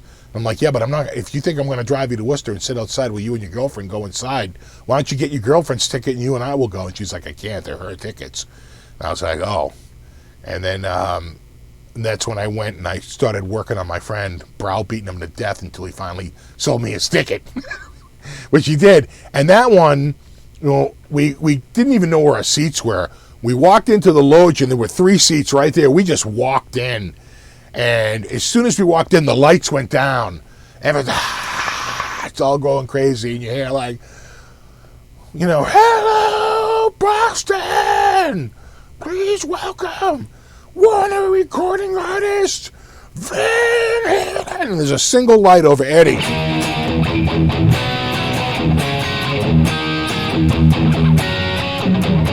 Right? Boom, boom, and the whole stage explodes, and Roth is in the air with his feet out. The whole place is like, goddamn heads exploding out there. Oh my God. The energy of that crowd was just insane. And I want to say they did that right into Hot for Teacher. They did a drum solo at the end of the first song. Right into Hot for Teacher. I said, wow, the drum solo came early. Right into Hot for Teacher. And then Hot for Teacher into On Fire. Fire! Right? And they, like 3 really upbeat, fast songs. It was like, boom, boom, hello, Boston. The whole place is just like, oh my God. Like literally, there are babies being made in that audience, let me tell you.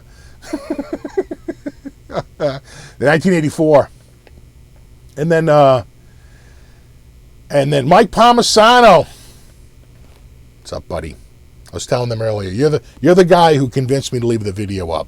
Your heartfelt text was appreciated. And then I saw them again on the Monsters of Rock. No, I saw them again on the 5150 tour. That we were pretty close, off to one side. And Eddie had that little table. Remember that? He patented that. You can find that patent. It's him going like, it's a picture of him. It's great. He had that little table to go up, and he would do this tapping thing flat. Again, just an innovator. And I saw him on the 5150 tour. And then I saw them on the Monsters of Rock tour. Metallica was the opening band. It was Metallica, Talkin, Kingdom Come, Scorpions, and Van Halen. That was the lineup, I'm pretty sure. Yeah, Scorpions and then Van Halen. And then that was in the summer. That was a stadium show. And then they came back again that winter. And I saw them at Worcester. And that sounded really good. That indoor show sounded phenomenal. We had really good seats. And again, that was a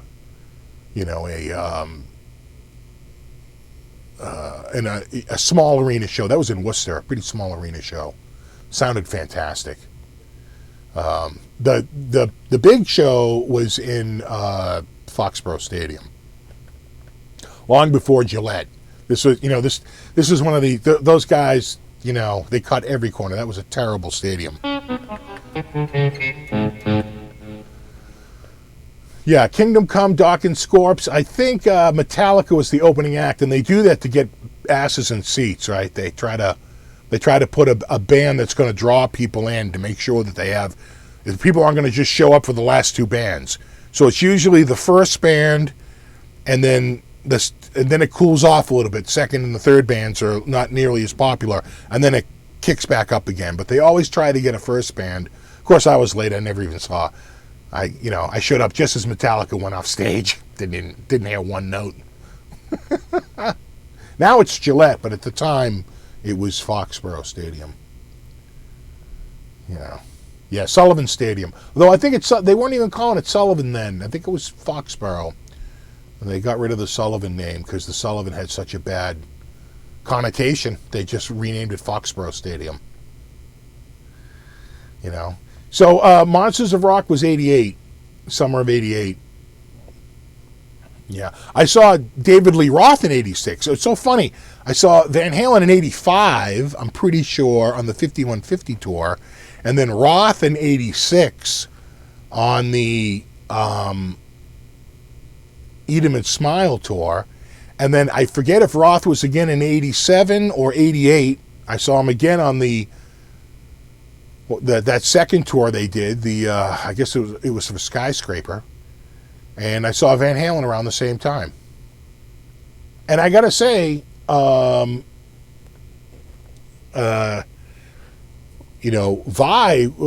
whole show was a lot of fun too.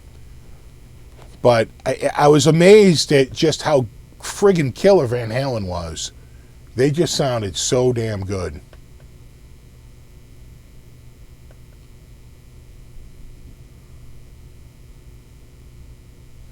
So I mean, in 15, his solo was so loud, yeah.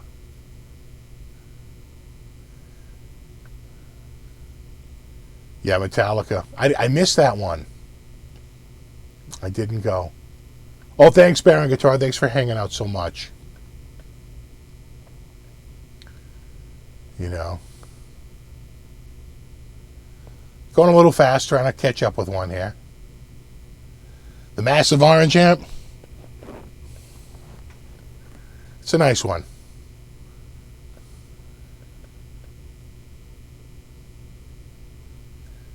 Yeah, Skyscraper. Right. You could almost see that coming, the Skyscraper. I mean, the departure of Roth. It's almost saying, couldn't believe that the Roth departed the band, but you could almost see it coming. what was such a bummer was that Van Halen's 1984 was such a big hit. You're like, but guys, you're on top right now. What are you doing? But it didn't matter. They couldn't stay together. Yeah, Vi was mind-blowing on with Dave on that first. Yeah. I don't know if you read Vi's statement about Eddie Van Halen, but it was very poignant. He basically said that, it was really awkward for taking over. Not really taking over because it was a separate band, but you know how that goes. It's like you're the guy who comes in afterwards, and you're now playing with the other singer. And again, it was a different band, so it's not really the same thing. But oh my God, Mike, dude, man, you got a request? Oh man, that's very generous, man. Super, super nice. Yeah, it just felt like, 84, they were just doing so great. But I think it was that tour that broke them, They just couldn't stand each other. Which was such a bummer, I got to say that's what, who said that? Axl Rose, right? You don't get to relive your memories yet. So I'm like, really? I was like, he's kind of right. But of course, I eventually got back together again. But oh, thanks, man. Yeah.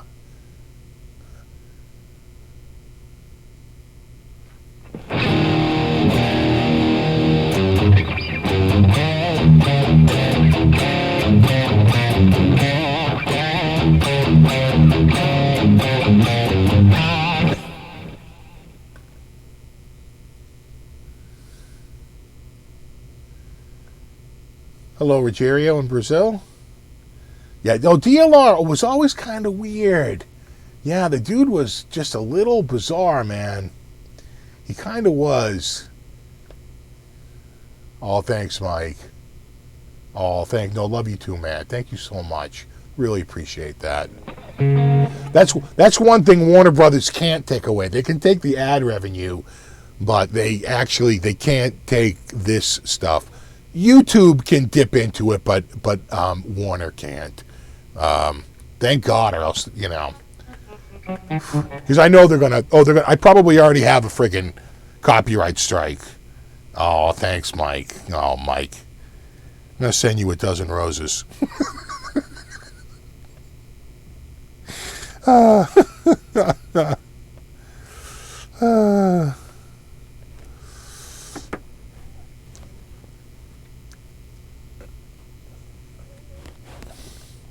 Running with the Devil? Sure. Hold on, I got a tune for you.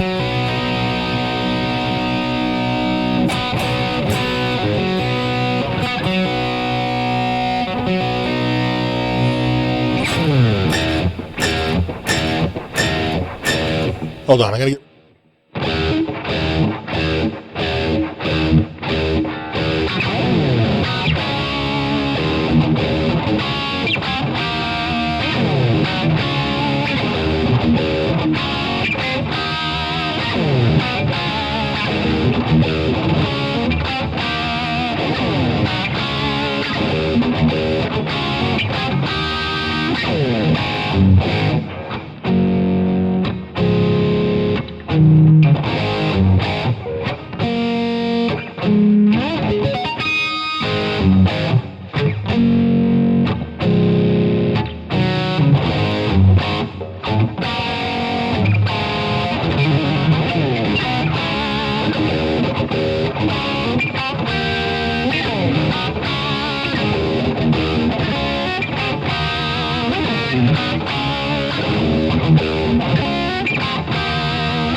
Something like that.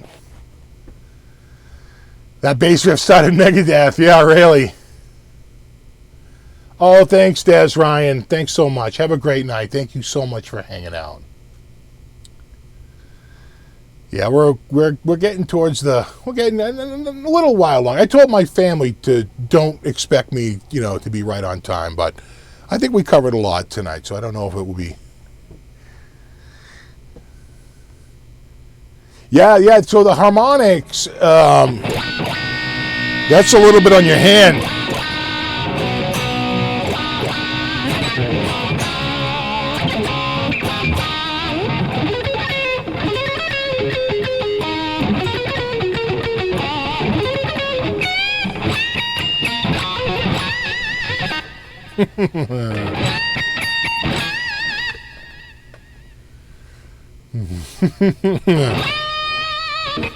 My favorite solo is, I can't even play it.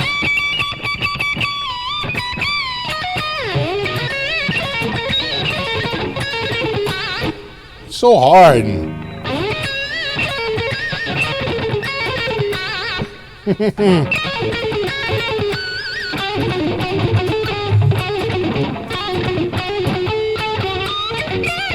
It's like my brain is going, what are you doing? It's like your face starts to contort like,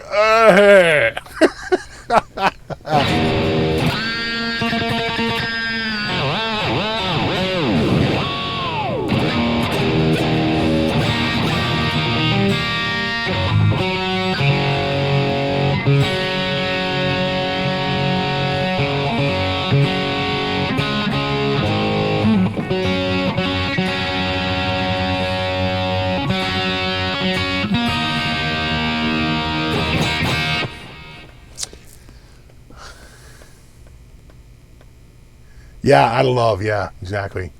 Someone asked me what's my favorite Van Halen memory. I want to say it was hearing Eruption for the first time. I can still remember it. We had a heated porch, like a wraparound porch in our house. And when you walked through the front, when you went around the corner, there was a couch on that side, and along the other side was like a stereo. And I remember putting on, the album. I just got the first album. Oh, thanks, Rob. Oh, thank you so much. Your coffee, yeah, thank you.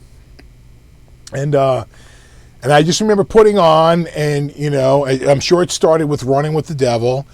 And then it went into Eruption, which I had never heard before. And just being stunned,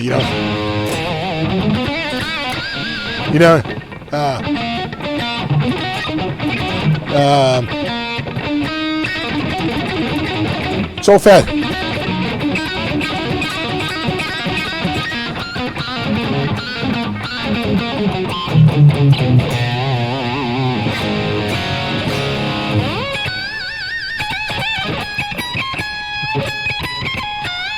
Right. Yeah, that little, like, he very quickly goes into a little bit of swing. He's like,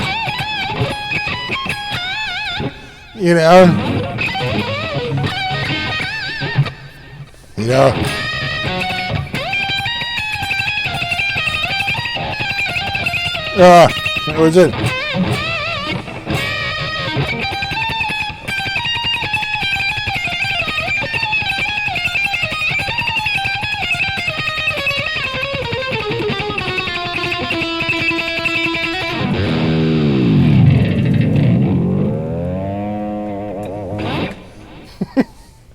I know, I'm a hack. I'm sorry.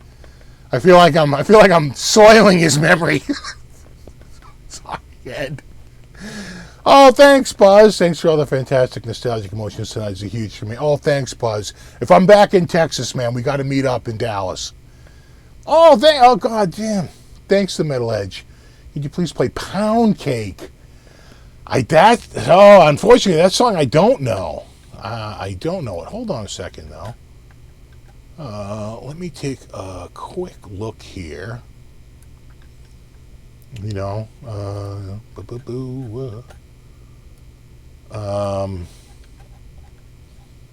Pound Cake is on for unlawful car. It's on fuck, right? I mean, let's just say what it is. I can't even spit all that out. It's on the fuck album. Hold on, let me go down to the end. Nope, that's not what I wanted to do. All right, it's always focused on that. That's right. I forgot about that. All right, let me go down. I was trying to get down to the end. I'm in the G's. I got to get down to the V's. All right, V.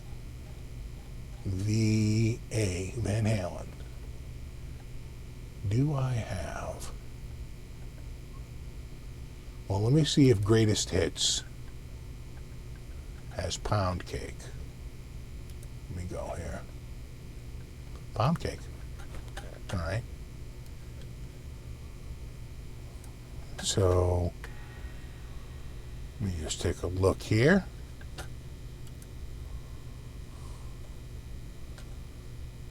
Is it tuned? It doesn't say there's an alternate tuning. Oh, really? So it's...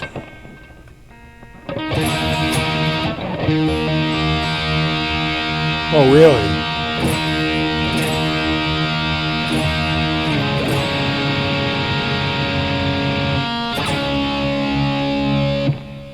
Yeah, I'd have to hear it again.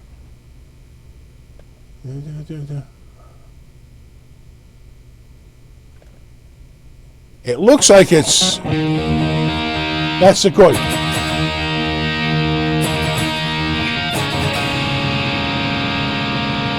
And then what?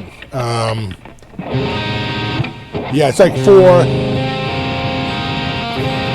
It's a weird chord. It's like an A9 with a C sharp in the bass. I'd have to listen to it. I'll learn it for next week. I'll learn it. Yeah, the later stuff was trickier. I know. I'd love to do the... Oh, man, I think I missed... Oh, my God, I'm missing other ones here. I know. Enjoyed the live stream, Steve. You can play Into the Light Up the Sky.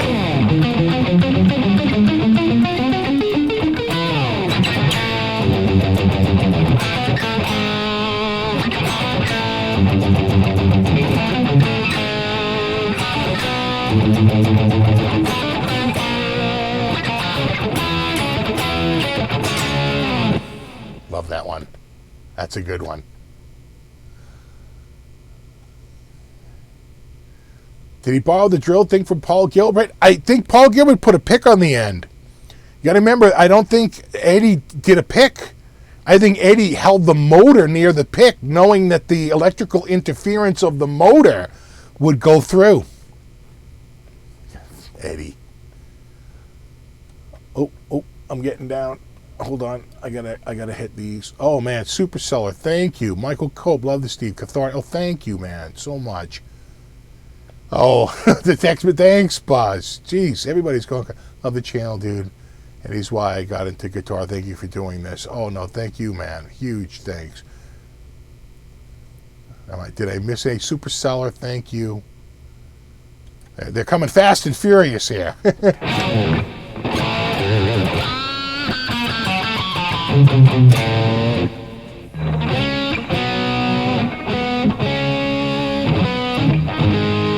Yeah.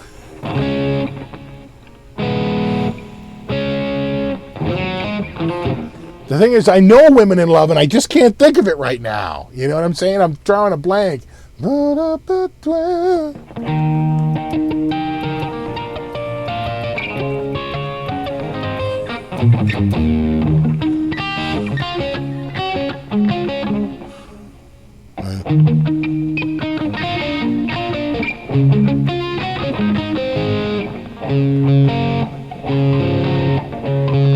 I think he skips the D. So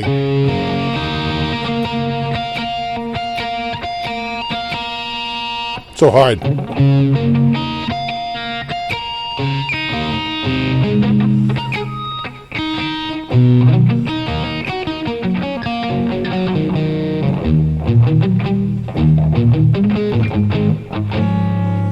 It's all coming back to me very slowly.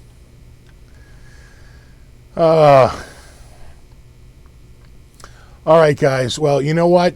I should probably let my family out of confinement on the second and third floors and let them be able to be free roaming about the house.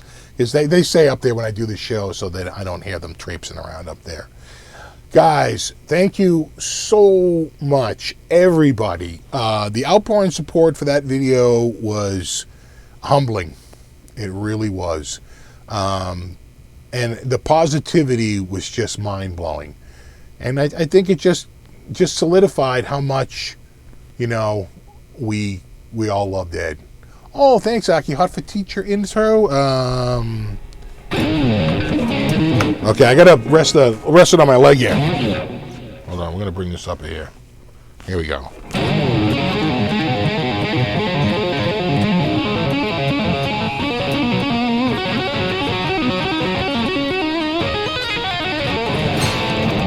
Right?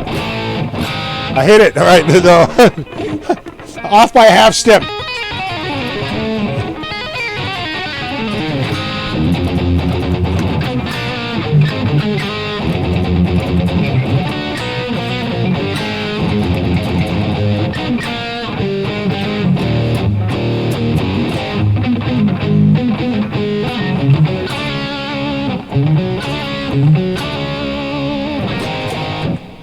Did someone else just... Oh, vaping mailman. Thank you so much, guys. You guys are crazy tonight. That's awesome, man. Something like that. Something like that.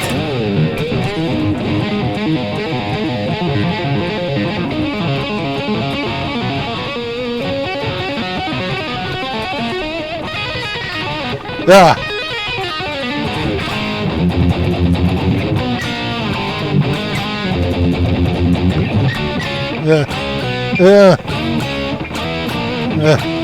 There it is. All right, hold on.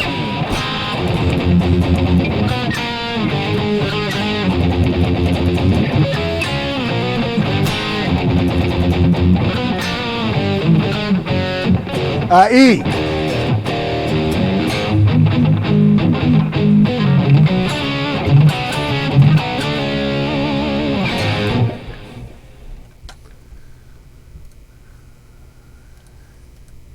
I'm just checking these. I feel like maybe something else come up. Maybe not. All right. All right. Guys are going crazy tonight.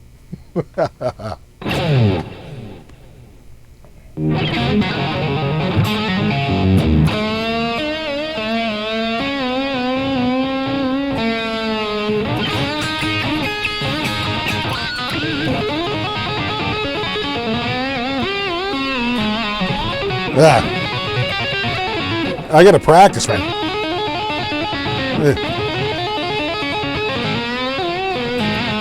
Not bad. That last one was pretty good. All right, dudes.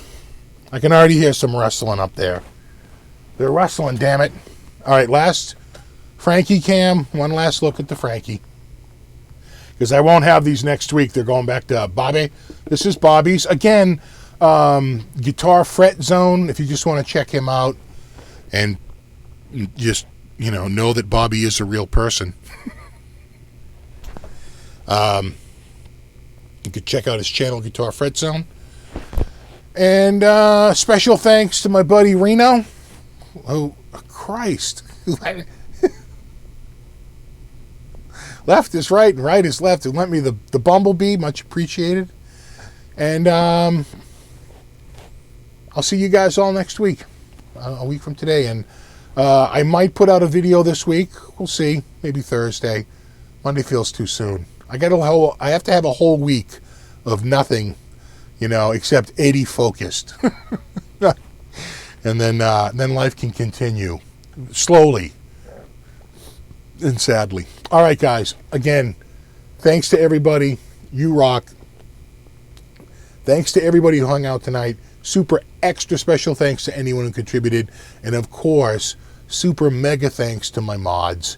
I really, really appreciate it.